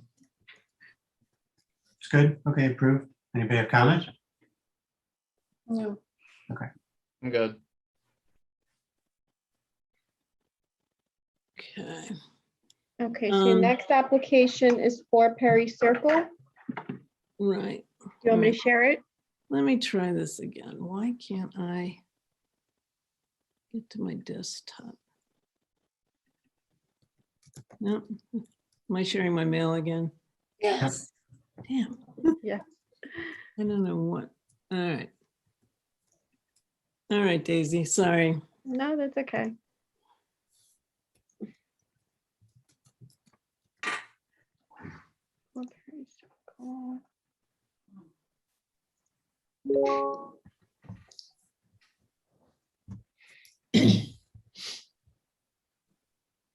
Okay, so here, so Perry Circle, actually, just scroll up a little bit.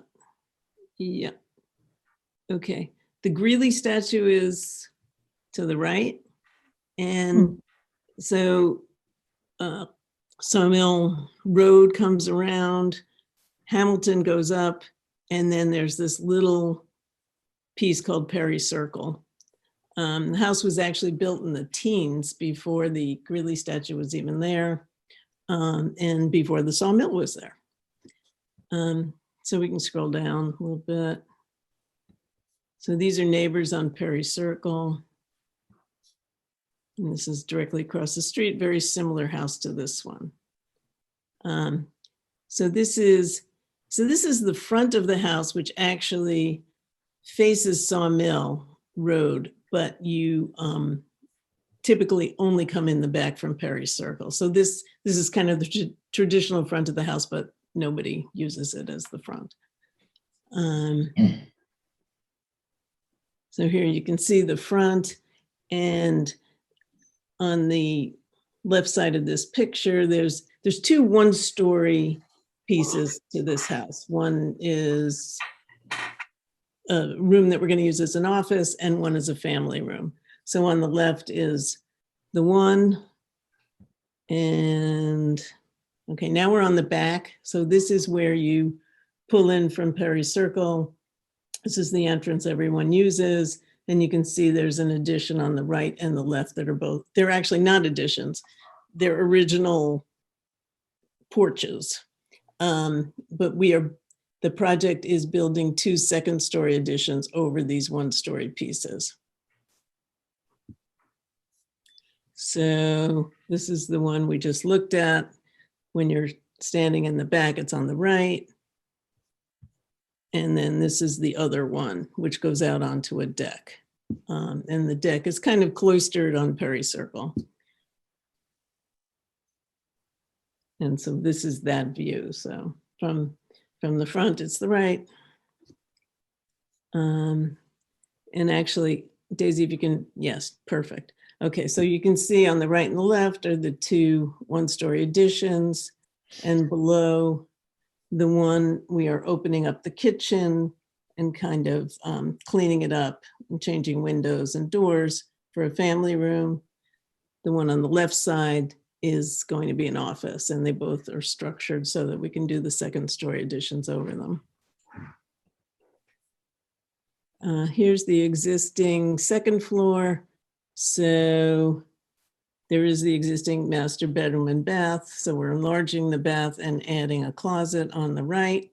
On the left, 2 children's rooms. We're adding a room over it to be a playroom and an extra bathroom.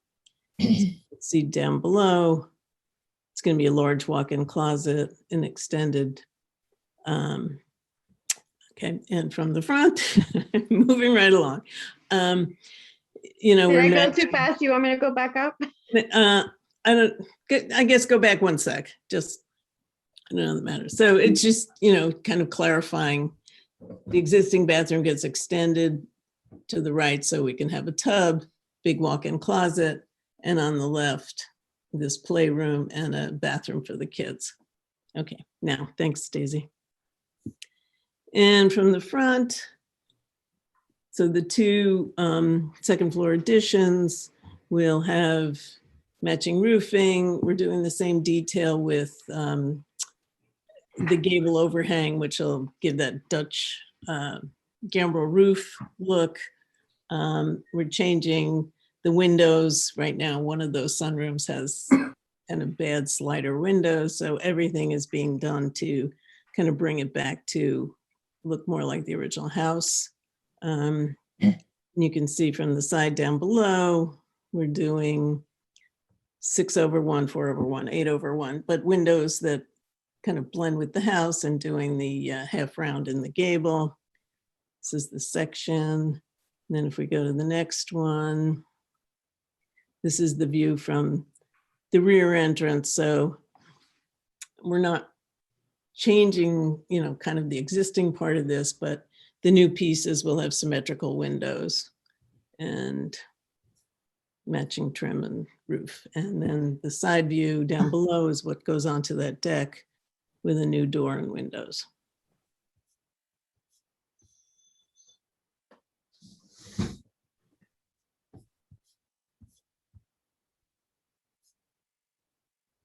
Can you go to the front elevation, go up one, Daisy? I have one question, I can't help myself. On top of the entrance, the triple windows, are those two shutters there? There exist, yes. They exist?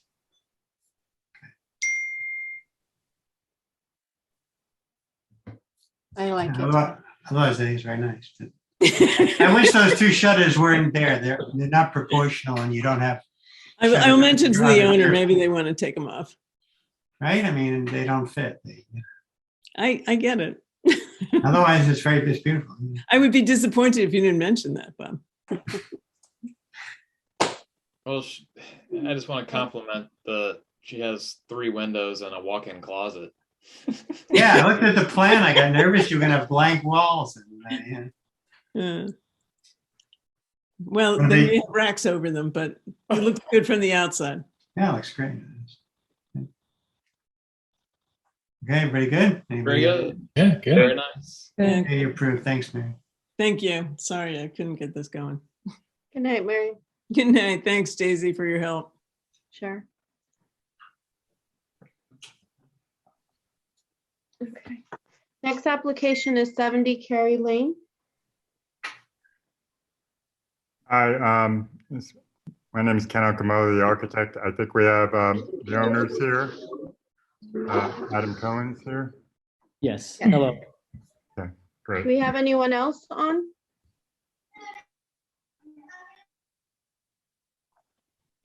Okay, that's it, I guess, right? Okay, can you share your screen, Ken? Yeah.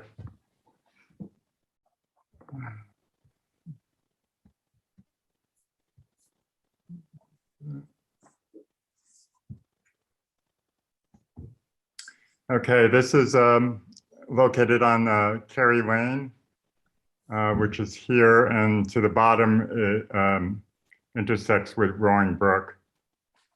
And what you'll see is the addition's off to the left. It's a 1-story addition to the left of a 2-story portion of the house, which is the garage and bedrooms above. This addition is, in this direction, it's about 32 feet. And in this direction, it's about 13 feet. So a total of 432 square feet. And what I also want to show on the plan is that from the road, the house is kind of a quarter turned away. So sort of the way the house is sited, there's really an emphasis to the front entrance, the door over here, rather than the side. And then now I'll go to the photos. Hold on one second.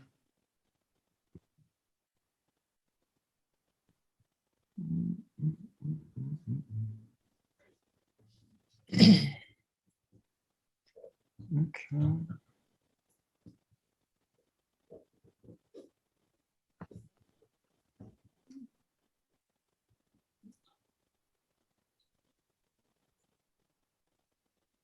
Can we see this? Mhm. Okay, so what we're seeing is the front of the house with the 2-car garage and the bedrooms up above. You're seeing the front entrance and the living room, and you can see on the left-hand side where the addition is going, being a 1-story addition. Now this, what was on the left side was actually an addition done in 2001. So here is 2001 edition. And our new addition is going to the right-hand side, which is the front. So here we see the rear of the house, and there's no work going on there. And there's the right side, which you won't see the addition as well. Here are the neighbors, as best we could photograph. There are a lot of, setback from the road.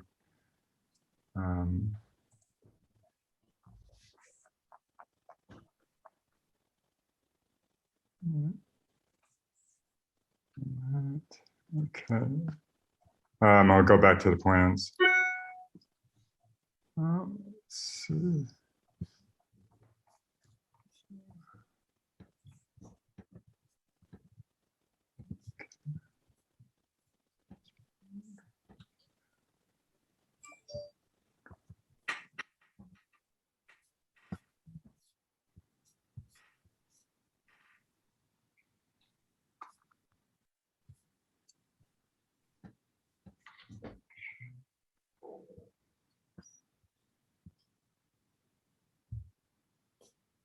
Okay, so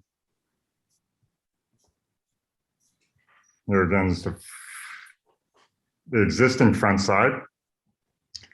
From the photos, it's a vertical siding.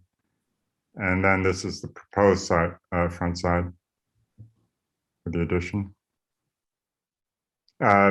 We're matching most existing materials with the exception of the roof.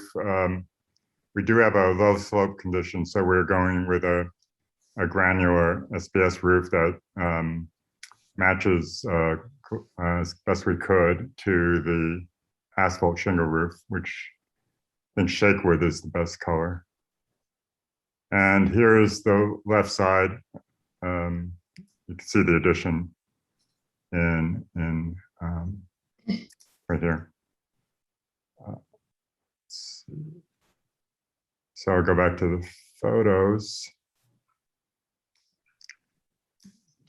And we're trying to match all the siding. And because it's low slope, you might not see a lot of the roof going on. And one thing I'd like to show, maybe unrelated, but what we're trying to achieve interior wise is matching something that was done in the living room. So what? It's frozen. Kind of froze. Froze? Yeah. Okay. In an interesting way, though. Okay. I think I was moving too quick. Hold on. Did you see an interior shot now? No, it's frozen. Oh, frozen. Okay. So let's do it. Okay.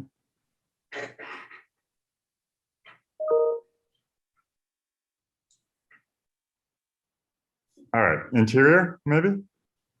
Yep. Okay, yeah, so this is the living room on the other side, but we're trying to create this, sort of a wood frame system. So sometimes from the outside, it's curious to see what's going on inside. So this is what we're trying to achieve here. Let's see. I think that's it. That's all I have.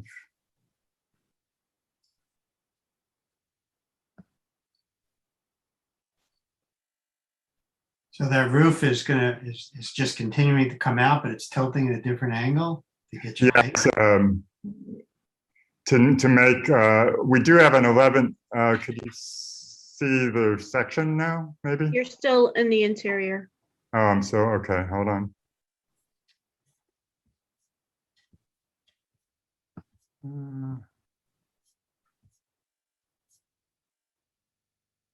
How's that? Yeah. A section?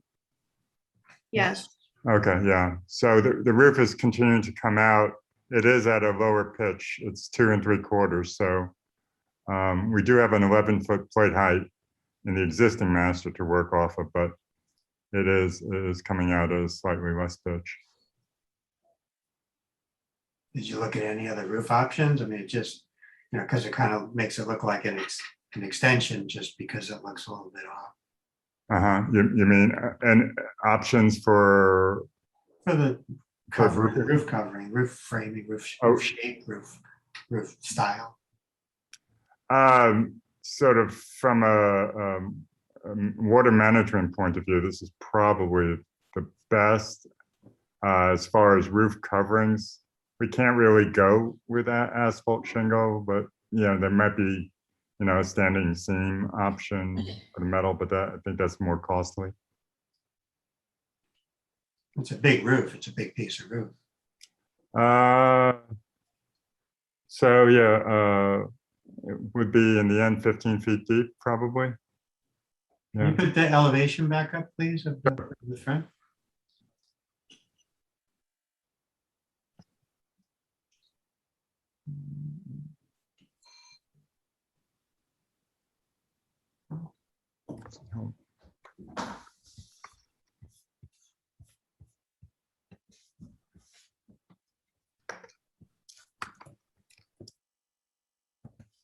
There's the, could you see the up above is existing and down below is the proposed. On the left side is the existing and bottom is proposed. So the new roof has a different pitch and it's also a different material? It is a different material. It's similar. It's got the granule material for the asphalts, but it's not individual shingles. It is continuous, and that's because of the pitch. We can't do asphalt shingles on a lower pitch.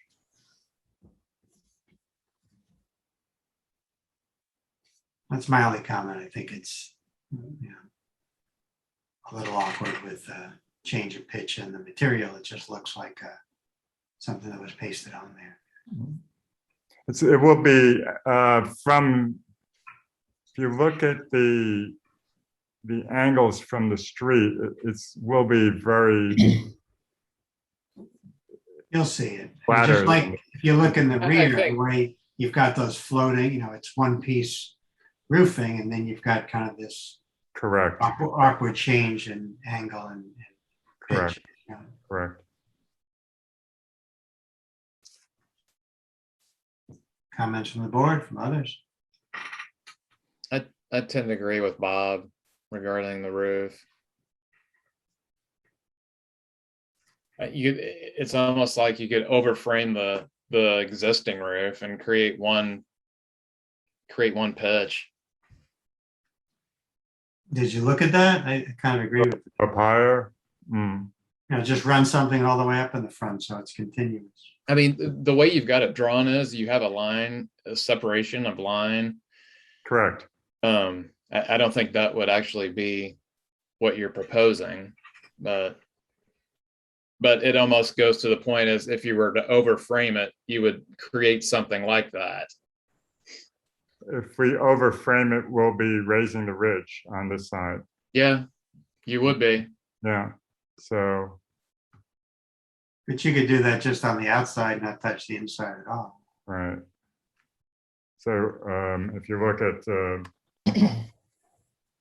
this drawing here, so if you overframe here, so now we're above here, now, and then we got to bring it back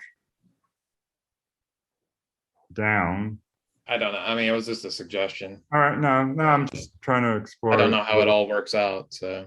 Right. Well, if there's a way you can keep the existing ridge line and keep where you are at the bottom and essentially create a straight line. You mean go up here? Could you see my? Just go up here. No, I'm just saying if you connected a straight line from that peak to the lower right corner. Yes. Something like that, where you wouldn't have that break in the middle. Wouldn't have that break, but I think we'd still have to use the roll roofing because of the pitch. It's too low for It's not 412. And I think we're pretty much at the minimum plate height on the right. Let's see. How much would you lose if you just kept the same pitch all the way down?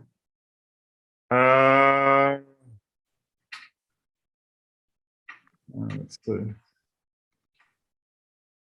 Yeah, it looks like a foot maybe. Is it that much? Not just a couple inches. Maybe, well, I don't have the CAD now, but 2.5, 12, 1/4, 12, 18 times 1.25. No, it wasn't 18. 13, probably a foot down on that. If it's 13 feet.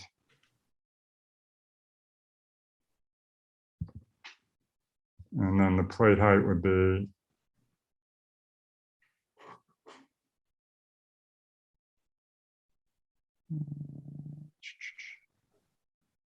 I mean, did you look at maybe on the sides coming down low and then popping up a shed in the middle?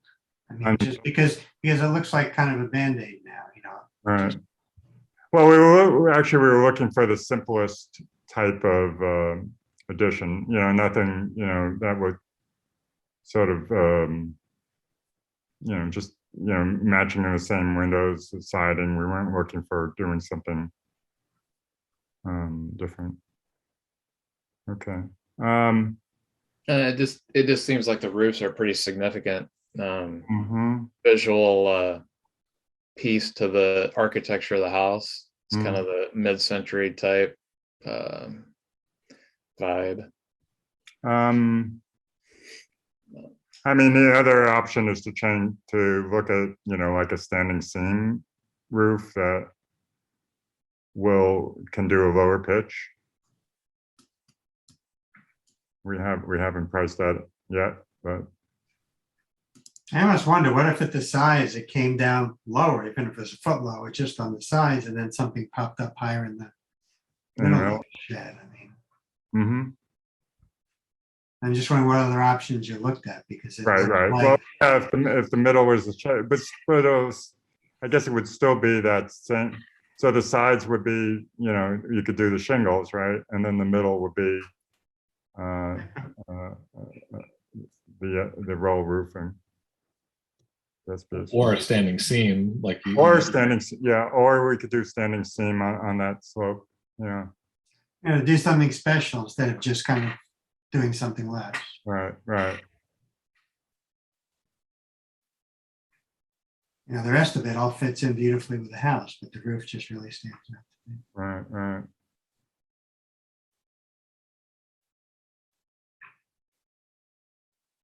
Brandon, Joe, anything?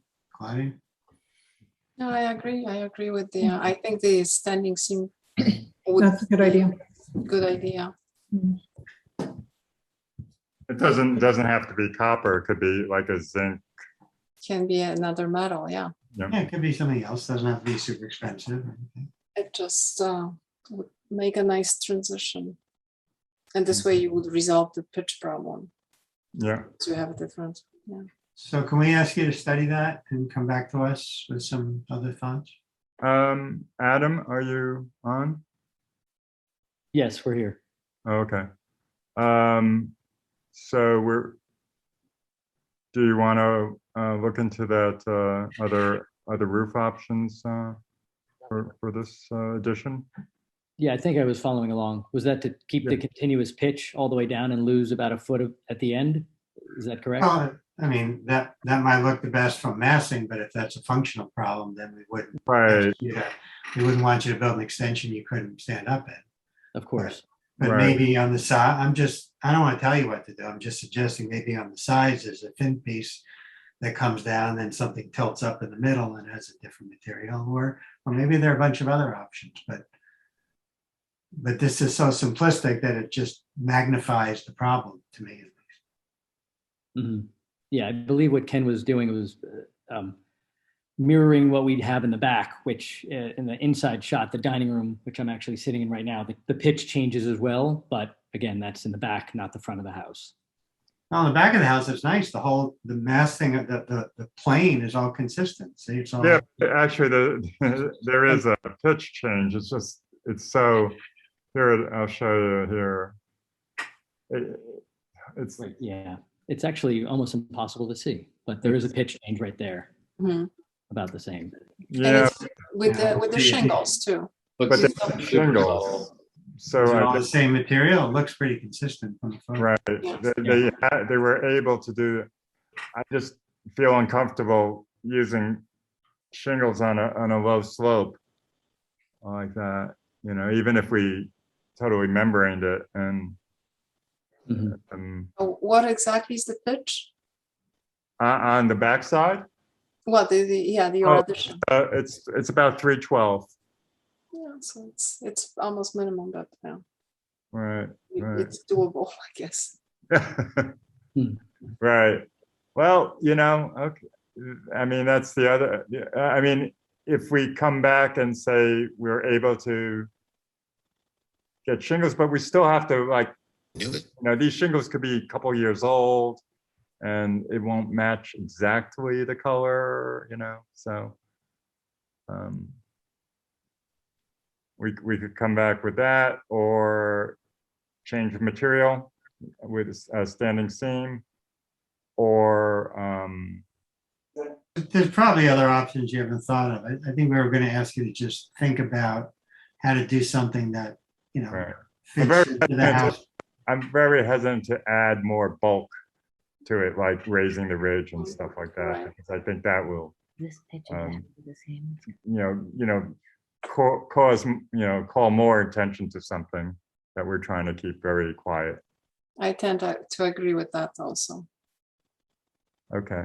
But I think the comment of you have to either match the material or but what you're proposing, it kind of looks like a glue-on thing, Right. and not the best Okay. solution. So either you can explore the shingles. If that's not doable, then Yeah, I mean, sorry, Claudia. I think you've worked so hard to make it match on the elevations and everything else, but then just to leave the roof that way, I think that's like an afterthought. I mean we've tried to do the same windows and everything else on the elevation, so I think you have to follow through and try to figure something out to where it looks original to the house. I mean, so I personally don't think it's just change the material from this to that. I think it's look at the roof plane and how it's integrated into the house. So it's not just pasted on the house. It just seems to me that reframing the whole roof, it's a big it's a lot for what we're trying to achieve. Yeah. All right. So well, we'll come back. You'll be automatically on in the next hearing. Okay. I'll add you to the October 20th agenda. Okay. Okay, I'll need the plans 1 week prior to the meeting. Okay. All right. Got it. Have a good night. Thank you all. Thank you. Thank you. How many more do we have, Dave? You haven't seen the list. I have 2 more, and they're Okay. both signs. Okay. So once Ken can stop sharing. Sorry. That's okay. I'm getting there. I know that Joel Greenberg is here for 73 South Greeley Avenue, which is the old Wells Fargo building. And I think Steve Tavalacci is also on. And also Dan Richmond too. Okay. So Hello, if you can everyone. hi, if you can share your screen. Yep. The old Wells Fargo building.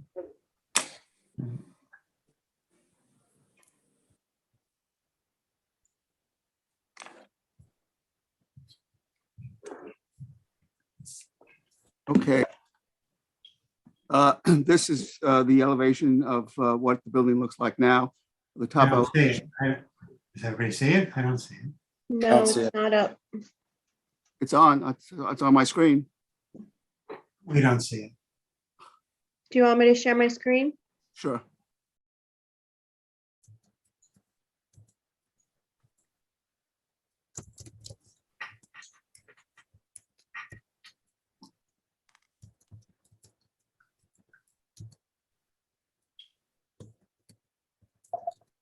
Scroll down and you can just do the talking, Joel. I don't see anything now. Do you guys see my screen? Yes. Yeah. Can Dan or Steve talk? Well, okay, if you sharing the screen, if you see the brick building, which is what it looks like now, it's basically a brown type brick, and with a series of about 5 dormers, both on the front and the back. The only change physically to the front is we're all the way on the right-hand side. We're going from a single door to a double door. Go to the front, Daisy. Okay. Which? The front, Yeah. the front elevation. Where is this building now? 75 South Greeley Avenue. It's to the right of the Chappaqua hardware store. So I believe this is the jewelry store. that was This the jewelry store. local, and this was Where local. it's right on the left-hand side is where the jewelry store is, and then you have an alleyway going from the front to the back, and you have another store and another store, and then you have a door. Right now, that door is a single door, which basically has 2 purposes. One is it is a second means of egress from the second floor, but what we're going to do now is convert that into 2 separate doors, so that the tenant who goes into store number 4 will have direct entrance from South Greeley Avenue, and also a secondary entrance from the mall, from the mall area. Do you have Basically, a photo? I'm sorry. Do you have a photo of the existing, just quickly, so a quick refresher reference for everyone? I'm sorry, say it again. Do you have a photo of the existing, how it looks right now? Yes, I do. I'm sharing my screen. Is a picture now. I don't know if anyone, if you all can see it, but it's a picture of the front of the building. We And can't also- see, we can't see your screen. You have photos of the existing, Daisy, to share? Yes. Yeah. No, you don't? Hold on, let me see if I can do something. Hold on. Daisy, what kind of signage are we looking at? Because I believe the signage is for the Chappaqua building, correct, Steve? That's correct. Yes. okay. The sign. Is that all that's new? I'm trying to, looks, I'm gonna see if Marty, I'm in big trouble here. I put, I put on the drawings and they can't see it. if I can get Google. Let me see if I What's can the get. address? I'm gonna. It's I'm gonna- Let's do a Google Earth. We can I'm find just it. gonna Google it.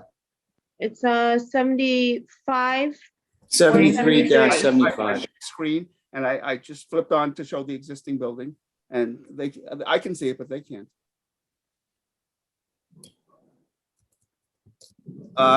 Daisy, did you allow sharing on your end? My associate wants to know. Daisy? Yes. Yeah, I'm- there. I'm- Did Can you allow- guys see my screen?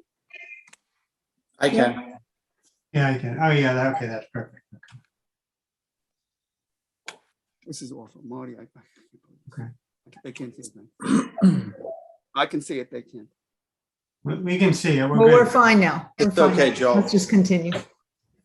All right, anyway, basically, as Daisy said, the windows, everything else, the entrance to the mall area, and again, with the exception of changing from 1 door to 2 doors on the right-hand side, the front elevation will not change at all.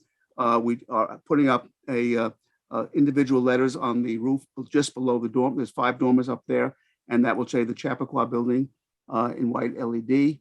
On the front of the building facing South Greeley Avenue, we're going to cover up the brick with AZAC, as you can see, with framing around between each of the windows. and some lighting between. Also, I'm sorry, can we go back to the new one now? The proposed new one? Can you see that? Yep.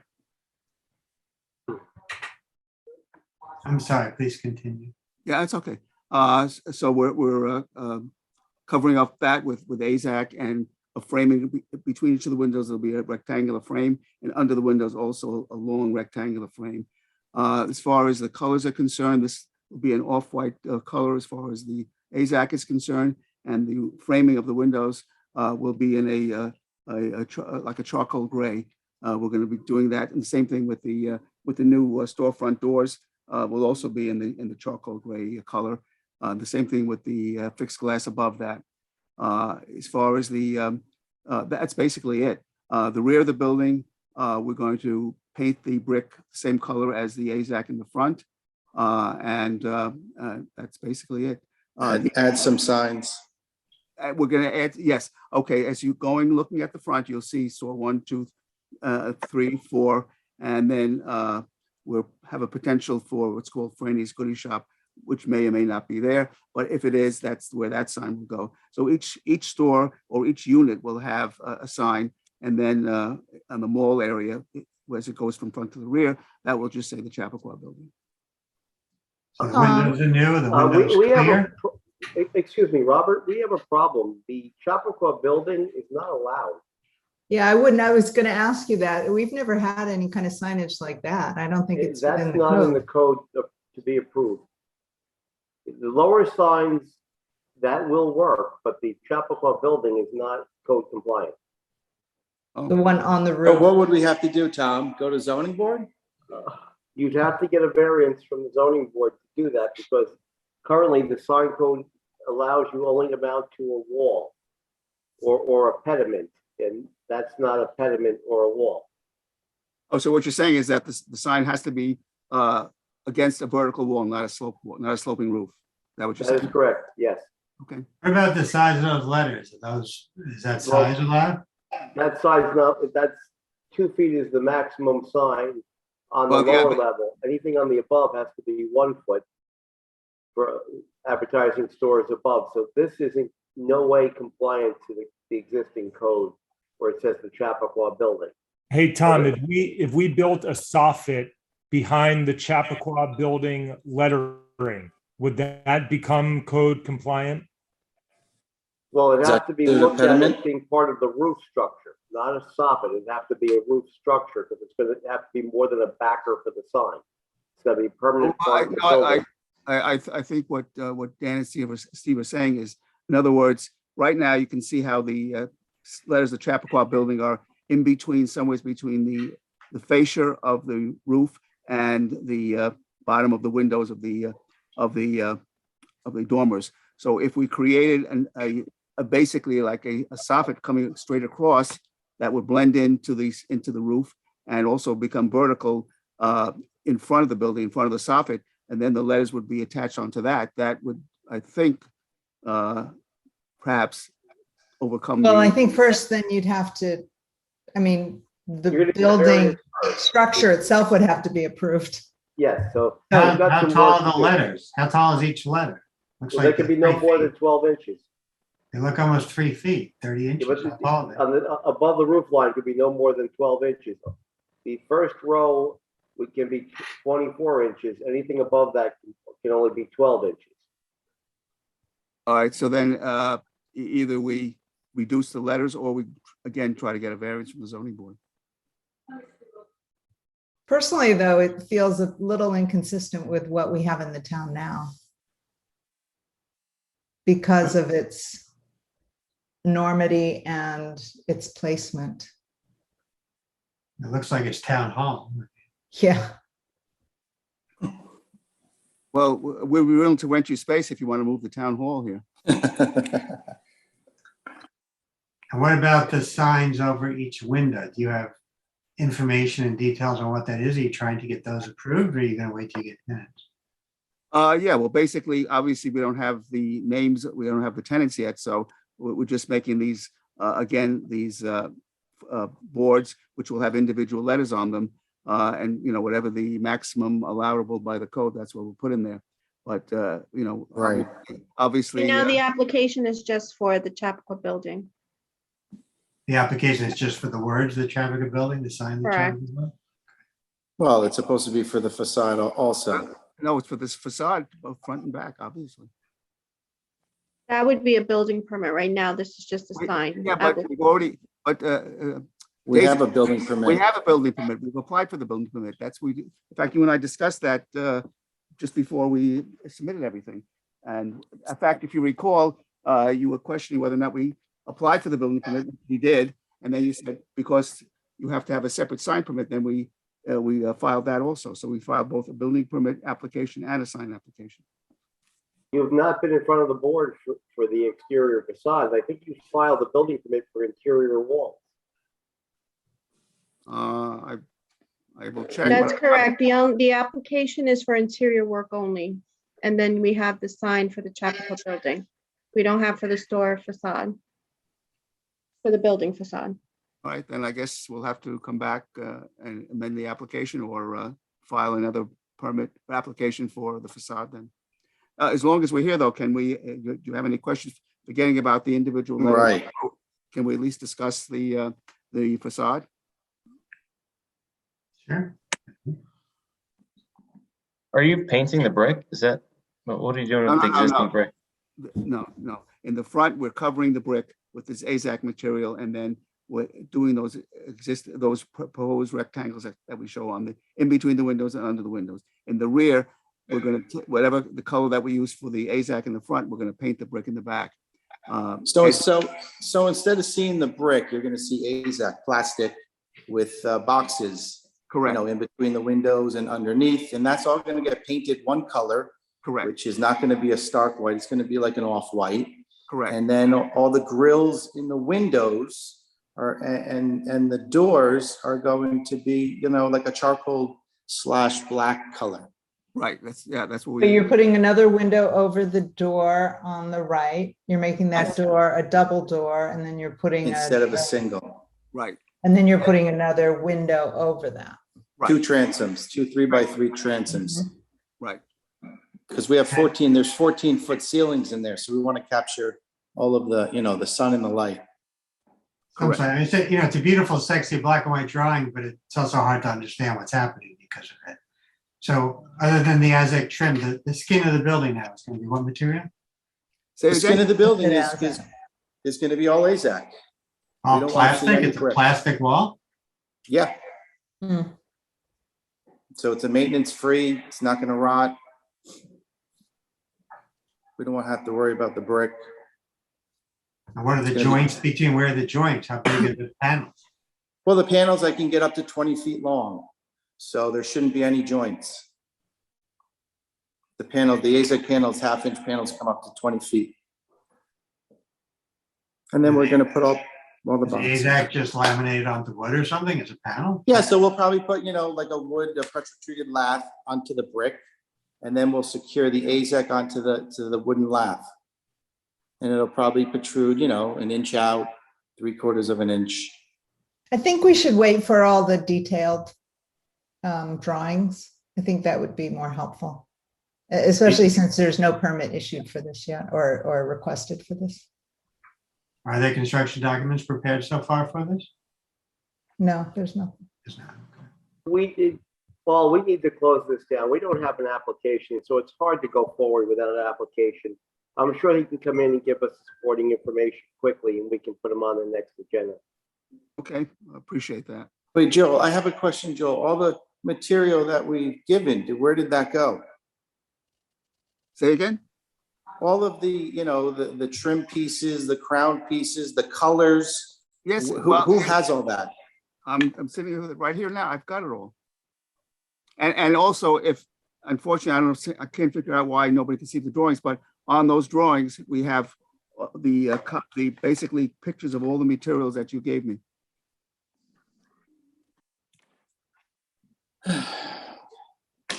Well, the other problem is apparently the application was only for the interior, so we have to come back to the board and then we have to figure out what to do with the letters on top. If you can apply for the store facade by the 13th, I'll get you on the October 20th agenda. Okay. Okay. Joel, All right. weren't these photos submitted? I don't know if you could see it on my screen. Yes, No. the drawings and the photos were all submitted, yes, All right, so that has all the materials on them. correct. Yes, I mean, if you look at the email that was sent to you, it shows everything, including all the materials, yes. And the Right, so- existing and proposed. Right, so maybe we should pull But that we up. need an application, I think, is what we're saying, so. Right. I mean, I think we're still gonna have to see you the next meeting, so. Okay. All right, we will. All right, we'll get it all together. Yeah, Get it all we look together. forward to it. Thank you. Thank Thanks, you. guys. Thank you very much. Thank you. All right, good night.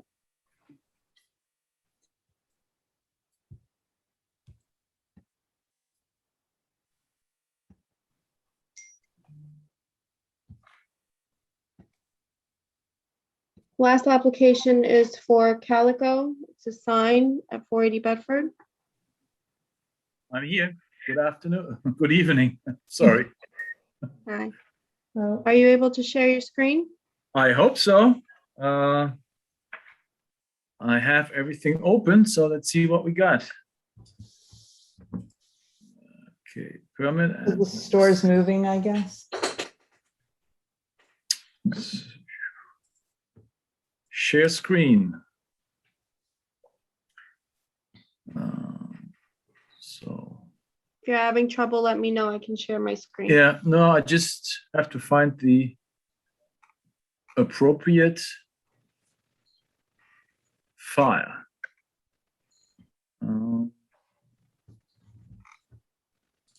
Why would I? Photos, Calico PDF. I've done that so many times and everything is open. Why is it not showing? Permit app, let me do this. Permit app. Go back. Share screen. Last one. Permit app, there we go. And can you see it? Yes. So that's number one. So, by the way, my name is Michael from Signorama in Hartsdale, and I'm presenting a sign permit application on behalf of a new tenant at Chappaqua Crossing by the name of Calico. And Calico is a national chain of interior design stores. And they are going into the former Pet Value location, which is across the parking lot from Whole Foods. I just want to start quickly with the pictures of the current situation. As you can see, that's the front facing the parking lot. Pet Value is occupying the front from pretty much here to over there, so that black awning is part of it. If you look into the other direction, then you see rocks, and further down, I'm not a Chappaqua resident, so I'm not 100% familiar with Chappaqua Crossing, but I think we just saw another application earlier, right? Which was Sweet Green, which is just, I think, further down at the same store level. So that's the front. If we move to the back of the building, Pet Value, Verizon here, Chase. So Pet Value has an awning and these channel letters over here. If we look into the other direction, so that would be rocks, but there is no signage in the back. So that's the current situation. What we are proposing and asking your approval is the following.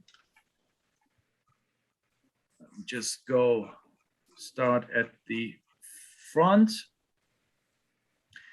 So we would like to replace the channel letters, the Pet Value channel letters here with halo lit channel letters, black aluminum over the door, over the entrance. At the same time, we would like to propose a black fabric awning, and I have the details in terms of measurements on another chart, so I will show that. An awning here and another awning here. So as you see there, I showed you the picture. There is an awning here, but Calico is proposing a smaller awning, which is in line and on the same level as this awning, rather than keeping the much larger awning that is currently in place here. Oh, and by the way, there is the existing condition in small, as you can see. Can you describe the lighting a little? The lighting? Yeah. Yes, I'm coming to that. Oh, okay. So these are the details of the channel letters. By the way, we are proposing channel letters in the same places that PEP value channel letters are currently, so front and back. The channel letters are what we call halo channel letters. So in other words, they are closed in the front. They are mounted with approximately 2-inch standoffs to the facade. The light is coming out facing the wall, and you create a halo effect rather than front lit channel letters where the light is just going into this direction. The letters are 18 inches tall. Smaller letters here, lower caps letters are about 9 inches. As I said, in the front, it's going to look like this, and I don't know what's behind there, to be honest. These gray, I have not seen that. I can't tell you what that is. That just showed up while I pulled this up. So it's obviously a white background. I cannot tell you what these gray. Oh, that's why I was asking about the lighting. Oh yeah, so that confused me a lot. Okay. I do not know how this gets there. So I thought you were projecting shadows or something. No, I'm looking at the paper printout of this file right in front of me. There's nothing there. It's a white background with black channel letters, and that is it. I don't know what that is and why I see this now. I apologize. I have no explanation, but it has nothing to do with the sign at all. Let me make it a little smaller again. If we look at the back, the same type of channel letter, and you see the same strange shadows that have nothing to do.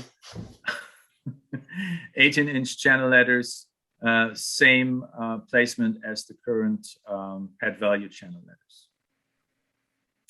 By the way, as we are speaking about, and you see the situation currently right here again.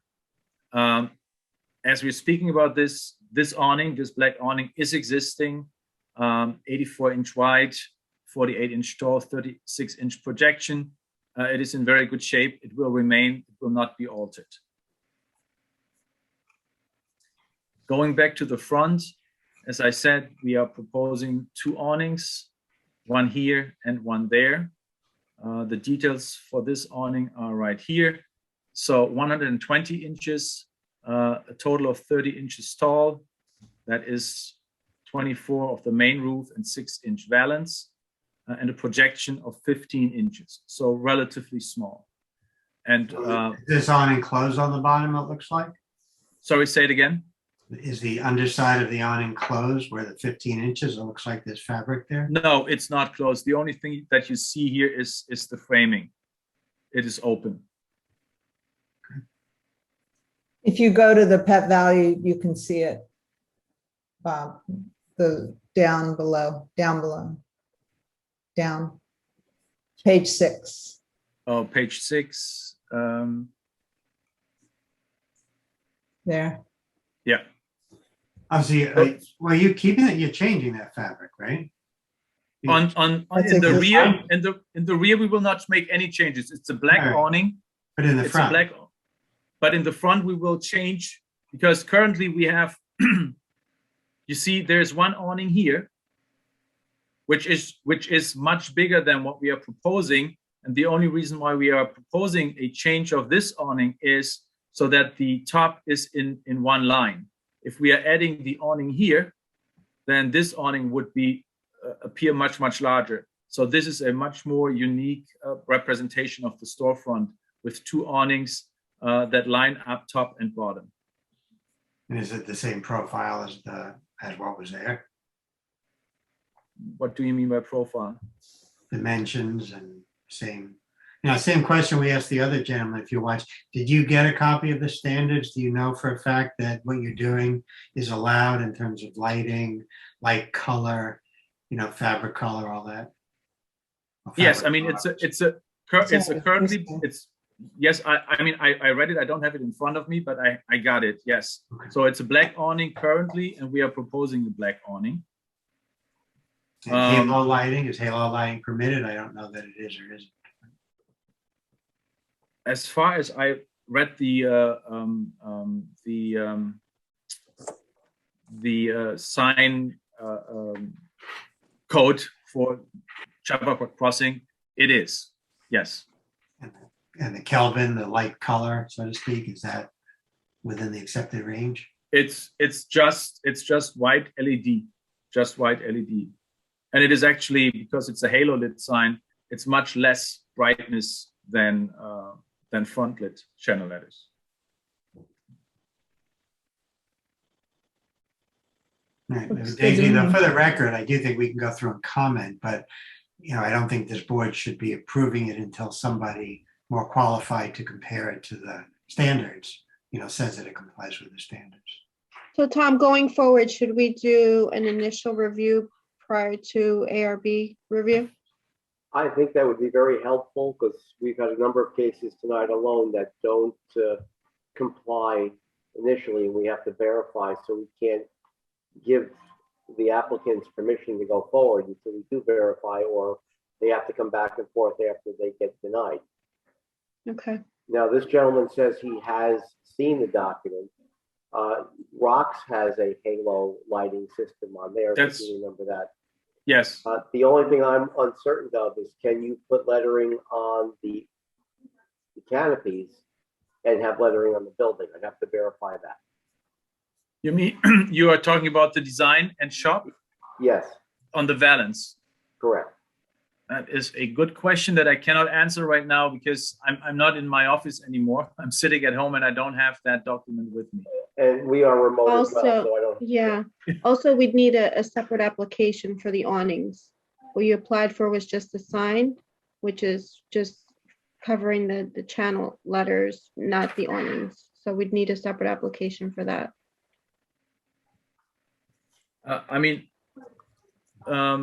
Daisy, I'm looking at the document and maybe it's not exactly what it is. I don't want to show it in the camera right now because you can't read it. But when the document says at the bottom where it says type of sign, it says wall sign, and then I specified front, one set of channel letters and two awnings, rear, one set of channel letters. Oh, we have it here. Sorry, I know. You see this? Okay, that's fine. However, we still need a separate building permit application for the awnings. I'm sorry, Daisy. What do you mean a separate application? So I have to fill out the same piece of paper again? No, it's an actual building permit application. I will forward you an application. Okay. I would check on the awnings on the signage on the awnings because I'm looking through the Chappaqua Crossing website and I don't see any awnings with signs. So I would check on that before. Okay.